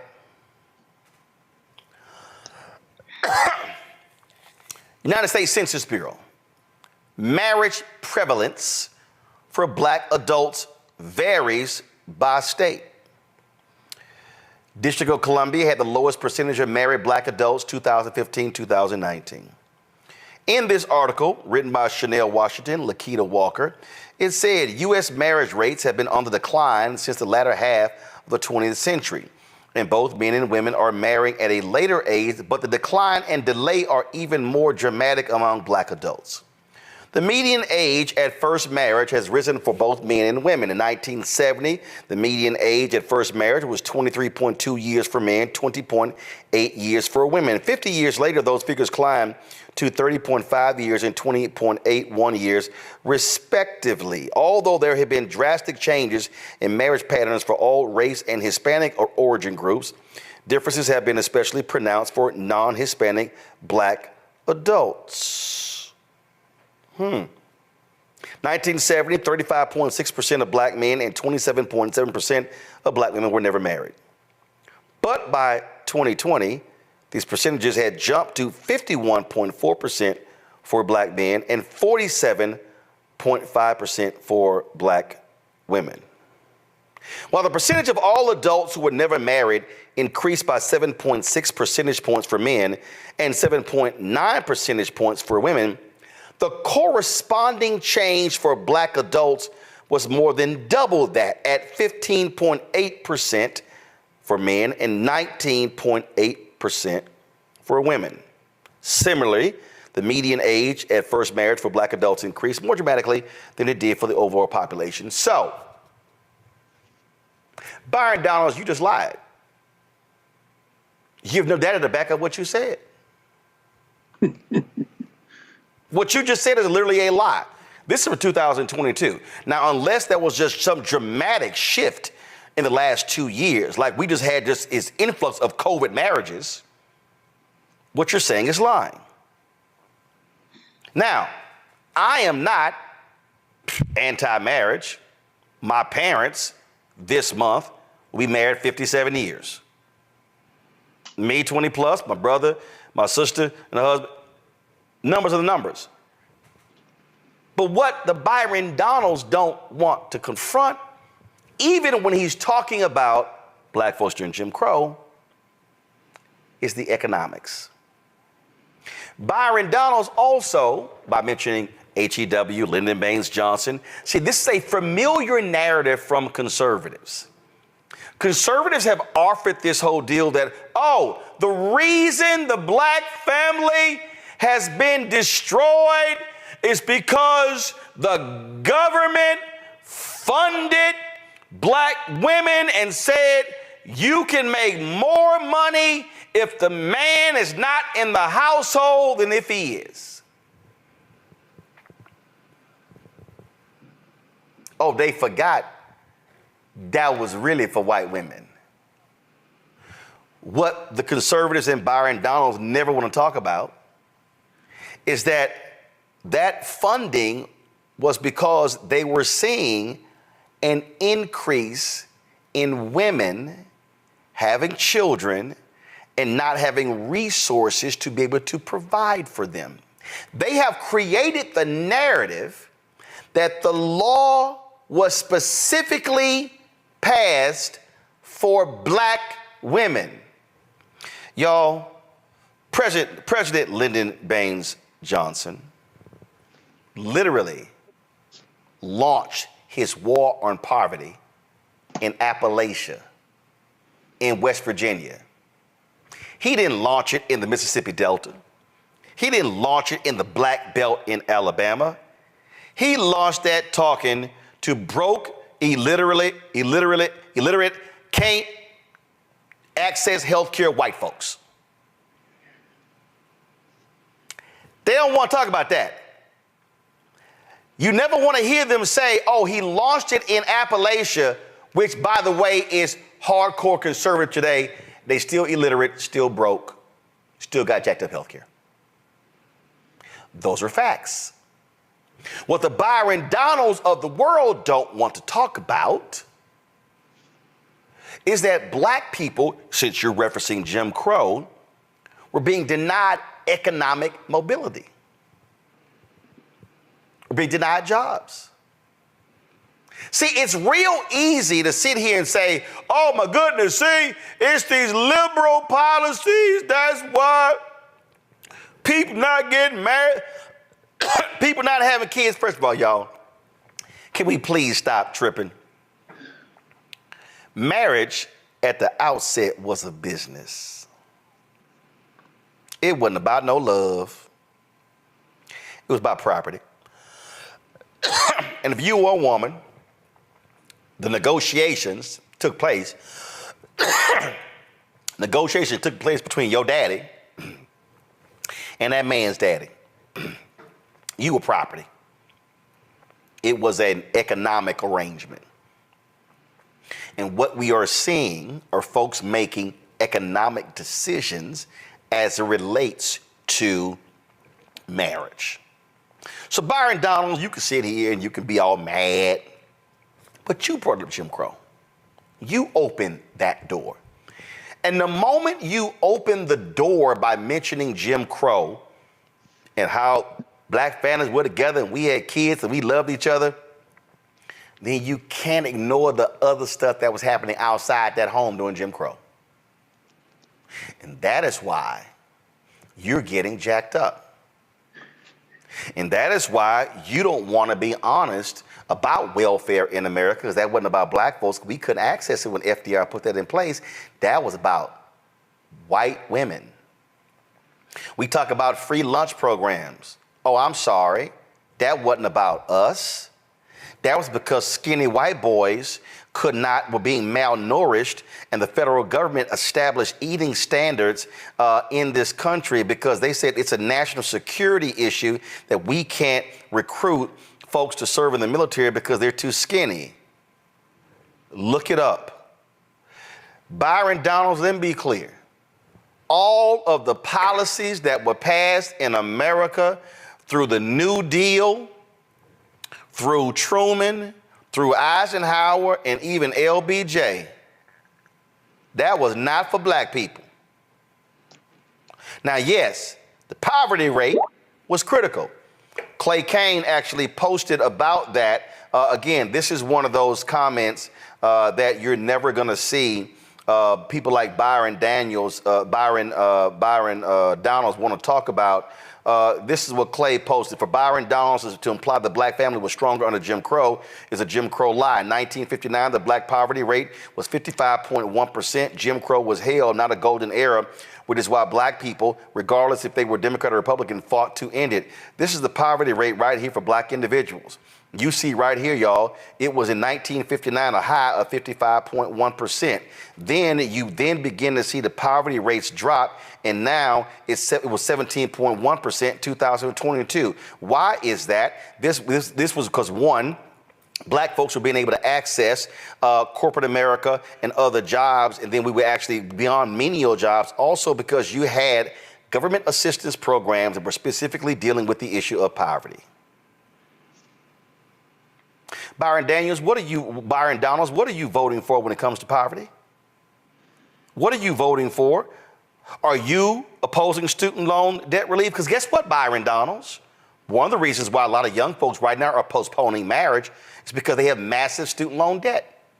You take a woman with $150,000 in student loan debt. Oh, Byron, by the way, black people have a much higher rate of student loan debt than white people.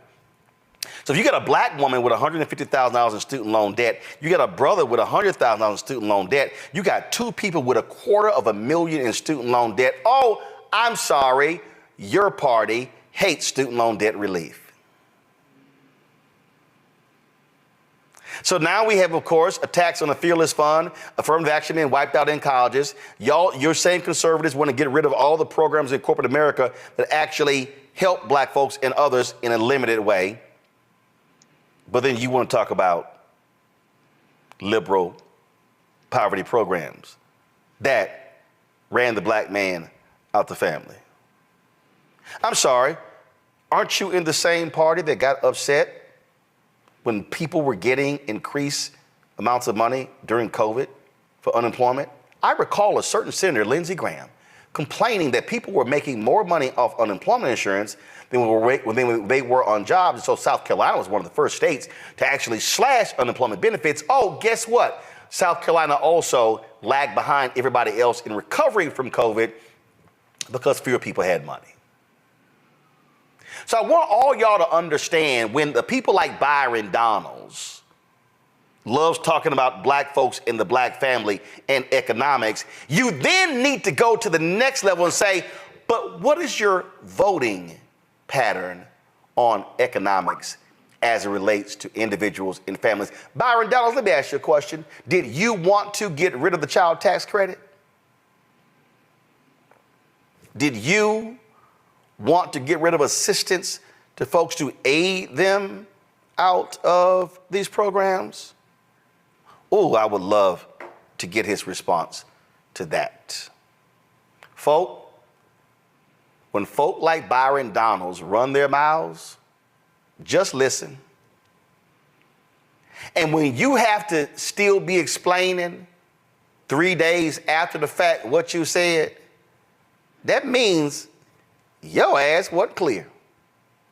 So you can't blame everybody else. That's on you. Lauren?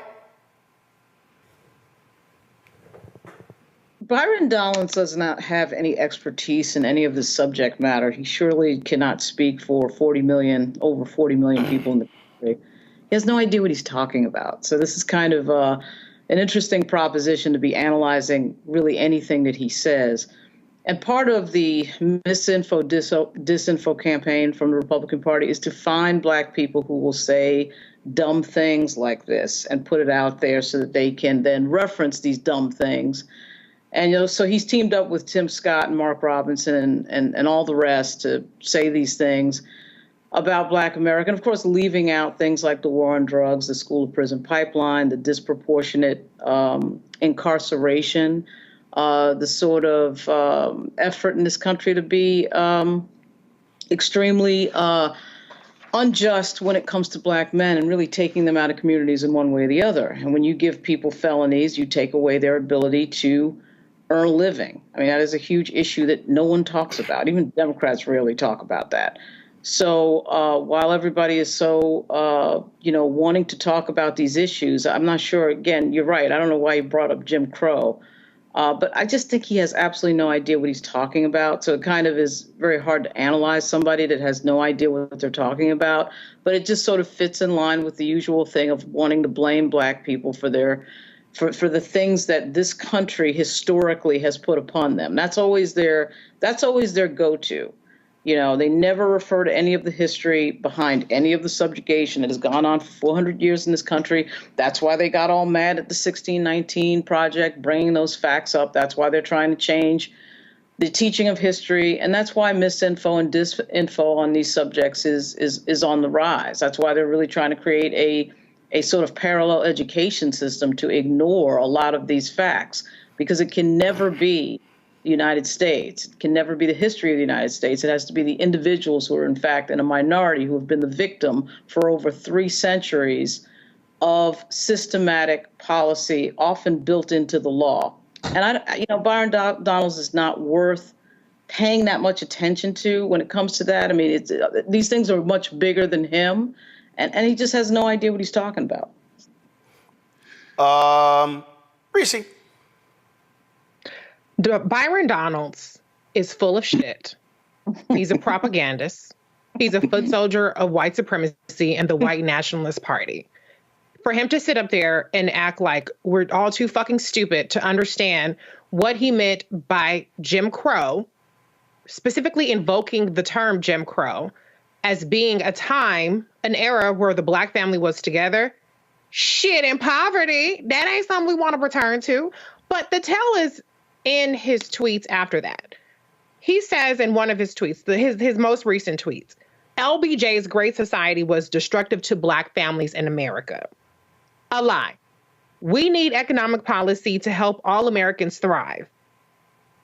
Let me tell you something. For him to say that and refer to LBJ's Great Society as destructive in the same week where MAGA judges have used and weaponized the 1866 Civil Rights Act against a Black woman venture capital fund that only provided $20,000 to the 0.2%, making up 0.2% of the funding that Black women receive, to say that we need an economic policy, to say that he's somehow for that in the same week that this decision came out, and he's spoken nothing about that, no outrage, is ridiculous, and it's gaslighting. What he is doing is deliberately sowing disinformation about the effectiveness of the programs that the Republicans want to undo. They want to do the Reconstruction era civil rights movement. They want to undo the civil rights movement of the 1960s because they don't want us to have jack shit. So if they can put a Black man who is nice and, goatee, whatever, with his fucking cigar and his brandy or cognac, whatever he was doing, maybe it was 50 cents cognac, and sit up there and tell people that the policies that actually led to drastically cutting Black poverty down from 55%, 17% is still too high, that led to increased health care. Medicare was a big push for that. Mind you, a lot of these Republicans are the ones still refusing to expand Medicaid as it was under Obamacare.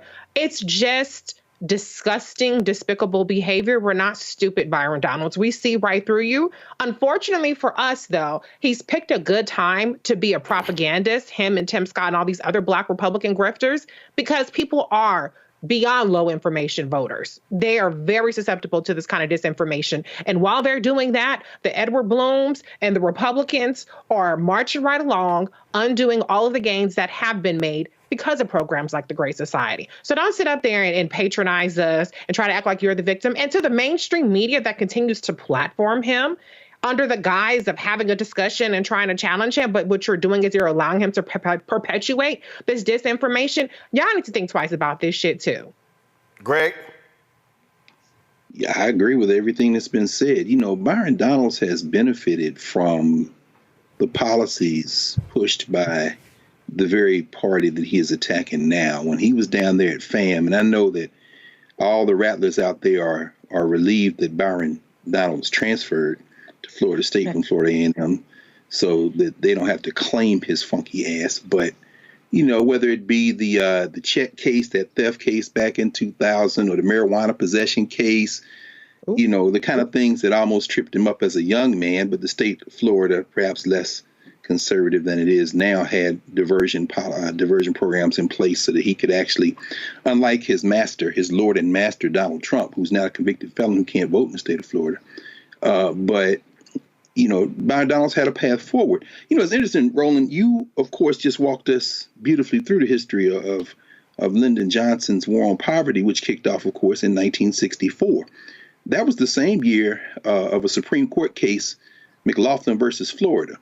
They had a law on the books in Florida that said that a white man and a black woman, or a black man and a white woman, could not cohabitate if they were not married. And at the time, Florida was one of 17 states that banned interracial marriage. Of course, the Supreme Court said that was a violation of the 14th Amendment. And as you say, Reese, that Civil Rights Act of 1866, which presages the 14th Amendment, that now, because of the colorblindness of the white nationalists on the federal bench, another reason to vote, to prevent putting more of them on, including a couple on the Supreme Court, as you said, Roland, you know, that's how they can weaponize these laws that were passed to do the exact opposite of what the white nationalists are doing with it now. But McLaughlin versus Florida said that, you know, you violated the 14th Amendment. So they struck that law down. 3 short years later, of course, you had Loving versus Virginia, which made interracial marriage constitutional. I said that, you know, bans on interracial marriage in the 17 states were unconstitutional that had them. And I only bring this up as a prelude because 11 years later, Byron Donalds was born. And when he got married to his wife of 23 years, this white woman, Erica Donalds, he wouldn't have been able to sleep with her and live in the same apartment when he transferred to Florida State, which is where they met.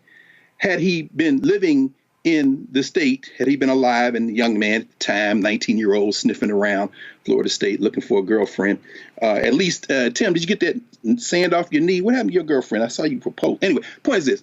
He wouldn't be able to sleep with her and live with her because it's been against the law. In fact, his marriage would be against the law. I mean, I don't know why Byron Donalds is talking about the black family, but I'll leave that as a footnote. Finally, he's auditioning for vice president, of course. They're all kissing that booty, you know, little Marco and Byron and as you did so beautifully, Tim Scott and so many others are auditioning.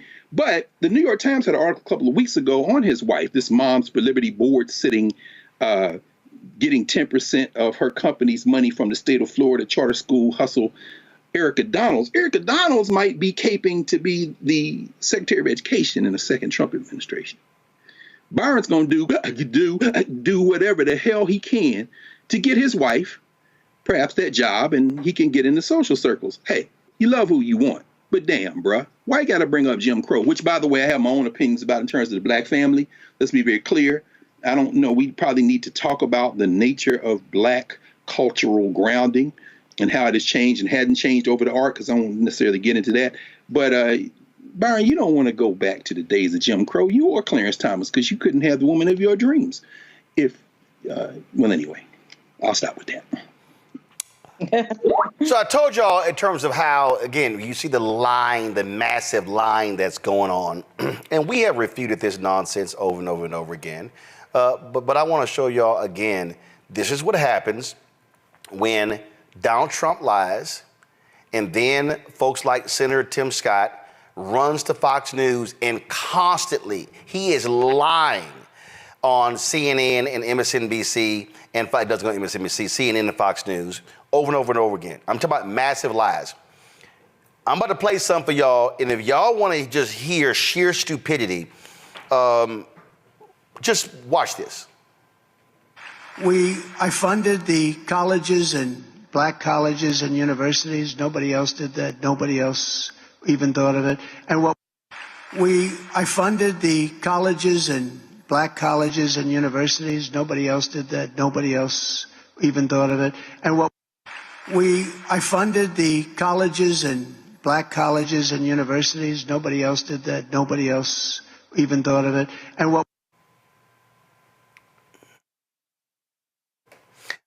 Kimbrough put this tweet out. It's past time for all HBCU supporters to push back on this narrative.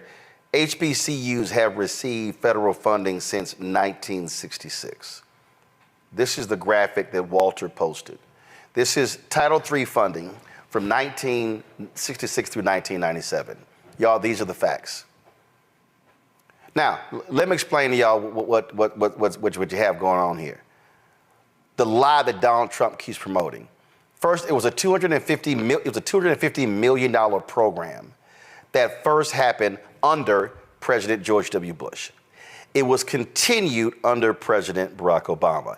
Actually, it expired. They actually reauthorized it. Now, it's a $250 million program.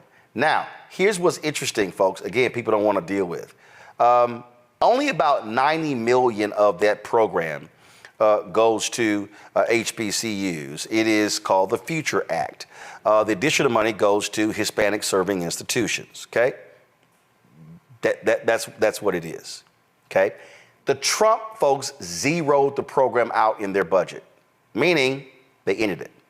It was Congresswoman Alma Adams, Congressman Bobby Scott, and Democrats who said, no, we putting this back in. Fought for it.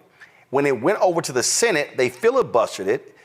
Senator Lamar Alexander of Tennessee, and then Representative Adams, Representative Scott, and others were pressing them. When the HBCU presidents had their meetings here in D.C., and when he brought them to the White House, remember the whole photo, they all standing behind him, and Kellyanne Conway with her little country ass, shoes off, knees all in the Oval Office couch on her phone. They said, we need to push this particular bill. Then he goes, a win. So, let me get involved in this. And so what he then did was he then tried to claim that he was the one who came up with it. It wouldn't have happened without him. So I don't know what we are to do. Y'all, Anthony, go to my iPad. Y'all see this right here? HR 5363, who the sponsor is, right here. Committees, House Education and Labor, who's the chair of that subcommittee, Congressman Bobby Scott. Y'all, that's what happened. Donald Trump is lying, Tim Scott is lying, and anybody else who's out here talking about, how Trump was a savior to black people, and you notice they never ever give a number. Donald Trump has done more funding. This is Tim Scott. Donald Trump funded black colleges more than anybody else. And you never hear Margaret Brennan. You don't even hear Abby Phillips. You don't hear any of these people saying, Senator, can you give me the number? Can you tell me how much HBCUs received in funding under the Trump administration? You never hear them ask that question because they're not well versed on these topics.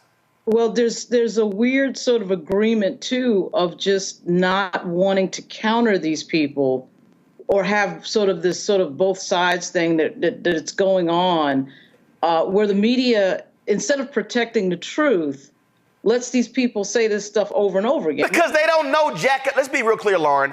They don't know jack about HBCUs. They don't. Even the black people on mainstream television, they don't. But really, also on top of that, I mean, remember when everybody was tied up in knots 4 or 5 years ago over whether or not we should use the word liar when it came to... Oh, yeah, I remember. Liar. Should we use the word liar? that entire ridiculous conversation. And what they were doing was getting on national television and repeating lies over and over again, knowing that that would platform it, and knowing that about 60 or 70% of the audience was going to believe it, until finally the media started to wake up. But yeah, to your point, they don't know anything about HBCU funding, so that's the other problem. You know, but it's amazing to me the extent to which straight up lying gets routinely platformed on national TV. It happens all the time. Mm-hmm. These folks, they're lying, and here's this is where misinformation comes in. You got Negroes running around left and right, Greg, coming back at me on social media, repeating the lie because Donald Trump repeated the lie and made it sound like he was the savior of HBCUs. 16 billion. This is also why. Wait, go ahead and comment on that, Greg. No.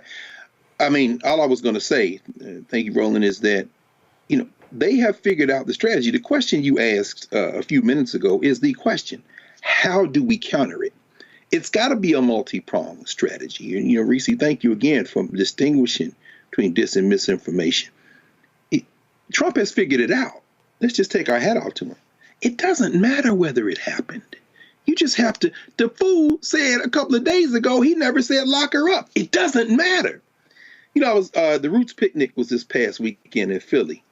And back in February, when Sexy Red was added to the lineup for the Roots picnic, Questlove defended it, said, you know, we want to have diversity. Yeah, people listen to Sexy Red just like they listen to 50 Cent, just like they listen to other people stupidly, Lil Wayne and them coming around, you know, talking crazy. Sexy Red, oh yeah, man, Trump was giving out them checks. The challenge is, how do you counter foolishness? How do you counter lies? You counter them with facts. You counter them with doing what you're doing right now, what we're doing right here, but you also counter it by creating a narrative that is very clear and that not only says we have a clear choice coming up in this upcoming election, but that I really think this. We need to start narrating this not only in terms of the right and the left and Democrats, Republicans, and fascism, good versus evil. I mean, you know, black folk gonna go spend their money on a Tyler Perry movie, gonna watch every possible iteration of 50 Cent's pathology stuff on Stars and all this kind of stuff, you know, and people generally like good guys and bad guys. You can't counter a straight liar who will look you in the face and say anything. It's just like when we were children. Somebody breaks something and one sibling come in and say, I didn't do it. The other sibling says, I got evidence. But if you get into too big of a back and forth with the one who's telling a bold-faced lie, both of y'all take an L. At some point, you got to decide that this is a bright line. And when you have the courage of your convictions, you were not going to stop them from lying, but you can back people up off of you with the simple fact that no, we got to do. I mean, you know, it's done here, but it ain't gonna. It's not just about a matter of fact. He know he lying. He knows he's lying. He understands it's effective though, because most people ain't gonna check it out. Yep. In fact, again, Reese, here is lying Tim Scott. This ain't even, this your opinion. No, this right here is Senator Tim Scott lying on Fox News. Listen. Who's the president who brought the most money in for historically black colleges and universities? Donald Trump. Straight ass lie. Just like straight lie. I'm gonna watch this here. Listen to this here. This is another conversation on Fox News. I think the Biden team needs to make a positive case for what they're doing. Investment in HBCUs. He just had a bunch of them to the White House, their leaders recently. A lot of employment opportunities for Black Americans. They have a positive story to tell. I also think they do need to draw the contrast with Trump. The way he talked about Black Lives Matter, the Central Park Five, those are real things Donald Trump has said. There's a story out today about Trump's very... Now, so here's the thing that, again, that folk got to pay attention to, got to understand. And this is also what happens when you step on your own message. It was a couple of weeks ago, Reese, when the Biden White House announced it was beginning on a Thursday, $16 billion to HBCUs. Well, guess what? The next day, the Department of Justice came out, reclassification of marijuana. There were more posts on the Biden-Harris social media pages about the reclassification of marijuana than the $16 billion. I then went to, and remember, we had Cameron Trimble, who used to work at the White House at the digital operation, on the show, and he was talking about, he said, I'm sure the information is on all of the HBCU Instagram pages. I pulled them up. It wasn't. No. It wasn't, because I immediately checked. It wasn't on Watch the Yard. It wasn't on all of them. And again, this is a perfect example of how not only the Biden-Harris administration, but also their campaign absolutely screws it up, because here's what I've never seen. I've literally never seen the Biden-Harris campaign pull the research and say, HBCUs got this in the 4 years of Trump. Let's say $4 billion. Biden-Harris, $16 billion. Contrast it. Don't just let the lie stands go. No, you gave them this, we gave them this. You tried to get rid of the program that you claim, and this is actually how we saved it. I'm like, damn, if you're gonna fight, damn it, fight. Right. Well, here's the thing, too. In addition to inadequately taking credit for the things that are happening under this administration, they concede too much ground to Trump in terms of what he actually did. Here's a headline. March 22, 2018 from News One. Secure the bag. Kamala Harris helps get millions for HBCUs. A funding increase was included in the Senate's omnibus spending bill. This was something that I talked about so many times as an advocate for Kamala Harris. It was a 14% increase in the Senate omnibus. Be clear. I know we talk a lot about what Congresswoman Alma Adams did, but Vice President Kamala Harris, then Senator Kamala Harris, and Tim Scott was her colleague, he would know this, was in the Senate securing additional funding for HBCUs as well. I remember during COVID where she secured $5 million for Howard. They have a hospital and a medical school, and she got into a Marco Rubio because he was like, why are they getting $5 million? And so she did so much work. And Democrats, remember, there was a time under the Trump administration where the Democrats had the House. They don't do enough to counter the fact that a lot of the things that Trump wants to take credit for were actually spearheaded in a result of the Democratic majority in the House and through advocacy and actions that were done through senators. And so they have a winning story to tell under the Biden-Harris administration, $16 billion for HBCUs. It's not even including the things that they did around HBCU safety grants. They're constantly bringing in HBCU presidents, the Divine Nine presidents, and all these other Black organizations. And then it's crickets about it. I mean, you can't just post a picture on your Instagram or on your Twitter and then leave it alone. They let these stories become a 1 hour, 2 hour story as opposed to being incorporated into their greater disciplined messaging strategy. And so that's where they continue to fall short. And unfortunately, the other side is very smart.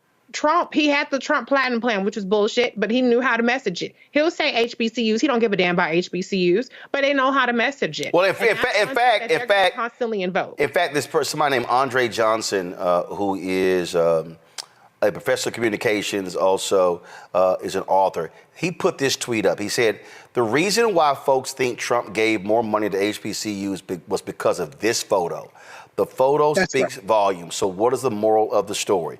And so here you go. So this is what he did. It was stagecraft. What he did was brought him to the Oval Office. Look at all the folks sitting here.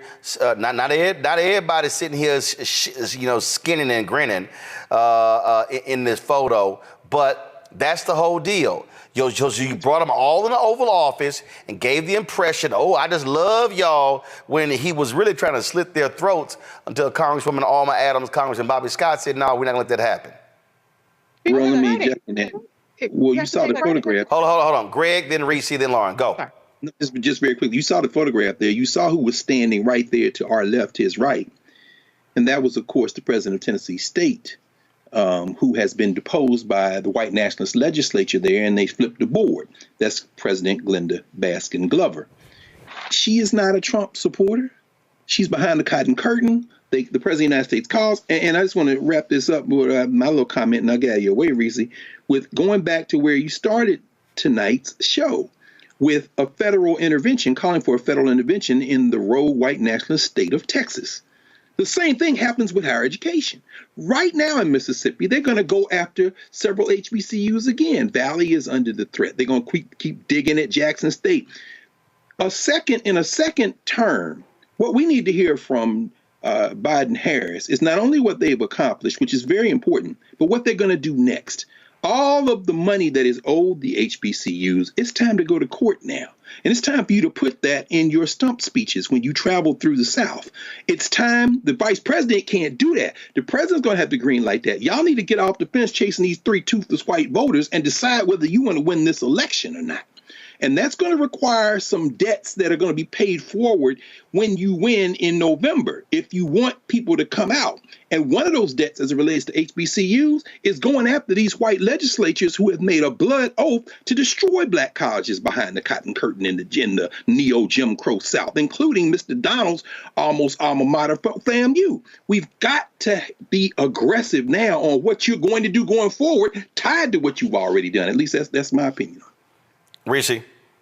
Yeah, I agree. I completely agree with Dr. Carr. You have to take credit, but you have to contrast. I mean, look at what Trump did. I did this. Nobody else did it before me. Nobody else thought about it until I did it. He's always contrasting when he takes credit. Too often, this administration and their messaging, they don't contrast between what they've done and what the other side is doing. Like to Dr. Carr's point said, when they're talking about the HBCU funding and the support they have, they need to be contrasting to what the Republican governors are doing across the states when it comes to HBCUs, as well as to these DEI departments that are being dismantled. I haven't heard enough about outrage around that. Whole departments being shut down in the state of Texas and in the state of Florida. So until they really wrap their minds and their messaging around the fact that you can't just put it in a meme that's $16 billion in big font, you have to learn how to talk and message and contrast and do that with a disciplined, relentless manner, not just you, but your surrogates who are on TV, that are on the radio, that are on the Roland Martin filters, et cetera. If you value them enough to send them here,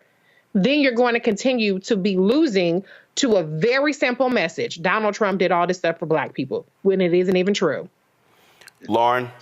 So I think that to get back to the photo that you put up there, Roland, I was actually there that day in the Oval Office when that happened. And it's kind of like what just happened to 50 Cent yesterday. You know, he comes in there with a substantive issue and it's all blown away because he takes a picture with Lauren Boebert, you know, and that is generally what happens in this media. Yeah, so first of all, here's the photo. This was the other angle. This was the Kellyanne Conway photo I was telling you about. Right. And then it was all imaging right there. And to your point, about the 50 Cent, we find that because I commented on this here. And so he decided to post his photo with Boebert, which I'm like, So first of all, again, to your point, here's a photo of 50 Cent all smiling. Congressman Steve Scalise, Republican Majority Leader, Louisiana. He puts boom.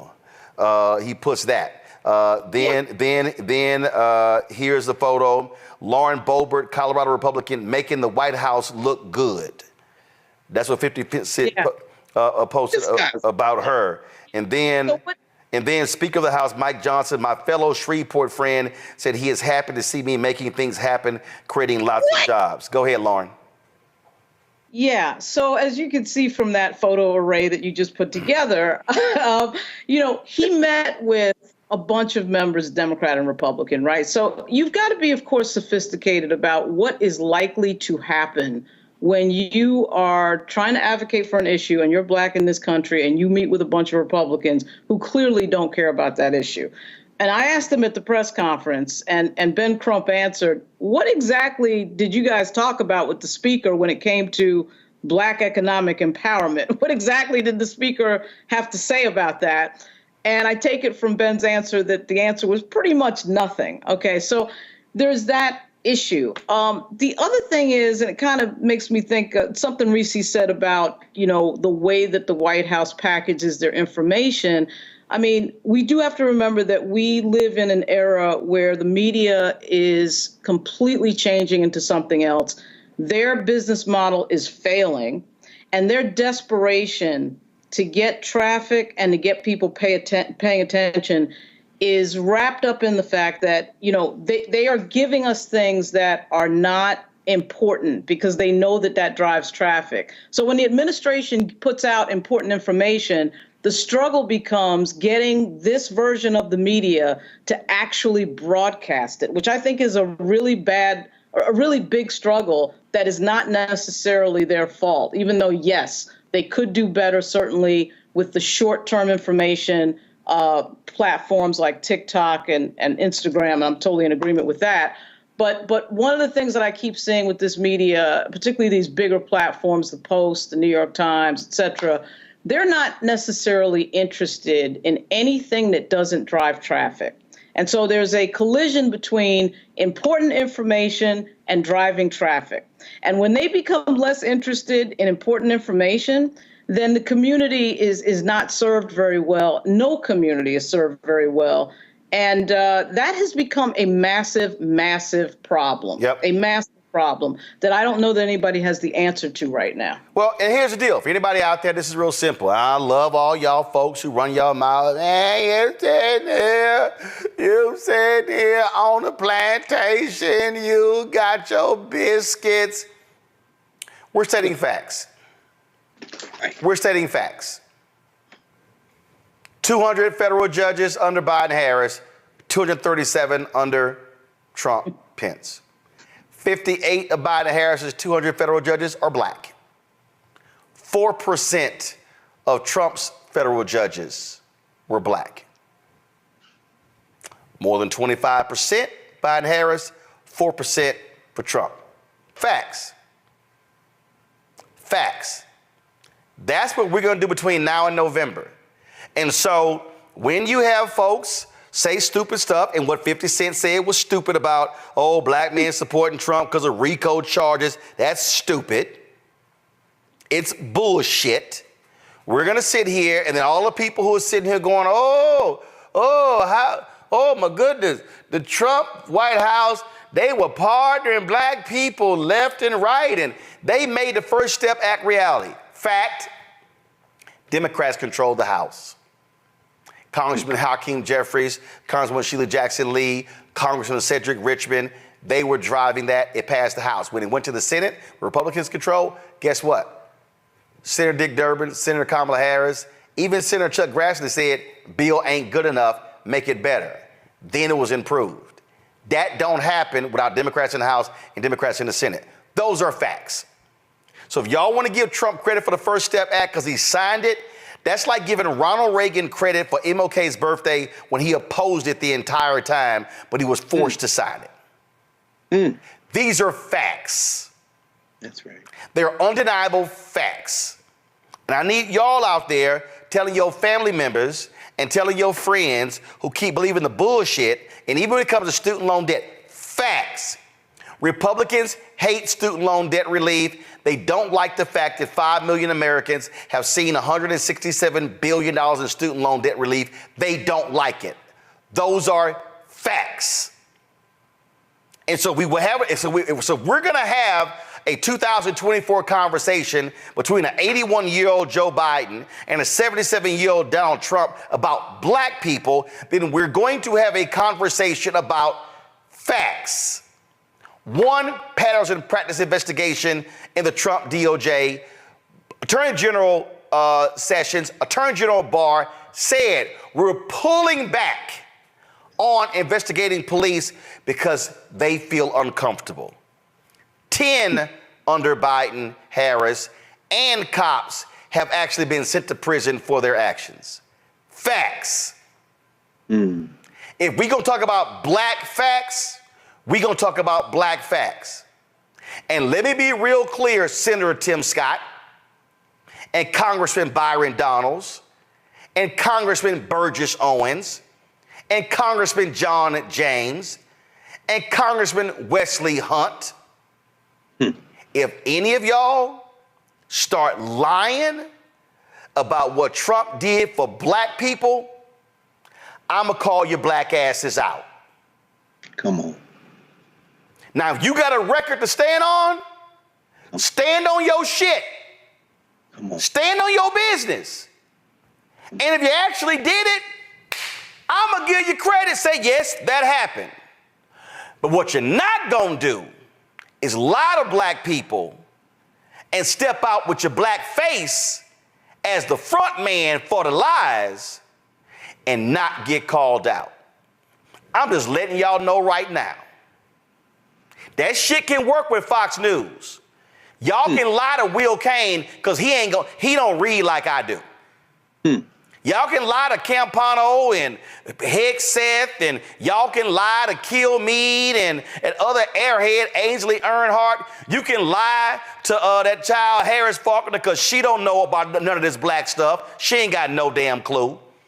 Y'all can lie to all them. You can lie to Shannon Breen.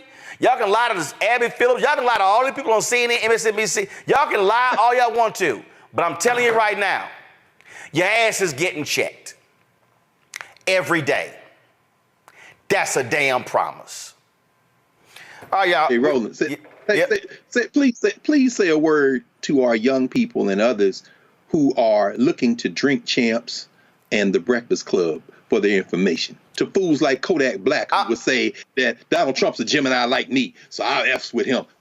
I need all voters, whether you are 18 to 80 plus, to understand when we see something reported, like in the case of David Hilliard, they put this story out, oh, the Black Panthers supporting Trump's.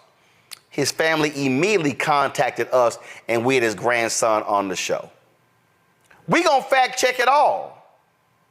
And y'all need to understand, when I see stuff, if I see Envy or Charlemagne, if I see Ebro, if I see Sway, if I see Aaron Burnett on CNN, if I see any of these folks out there if I see somebody lying and they put the stuff out and nobody got corrected, I send them a text. Here the fact, here's what's real. And so I need folk out there. I need y'all to understand. I popped in last night. My men from Earn Your Leisure were having a conversation. There was some stuff that was said that wasn't factual. Guess what? My ass was in the chat room on YouTube going, that ain't true. That ain't true. That ain't true. We don't play propaganda here. We deal in facts here.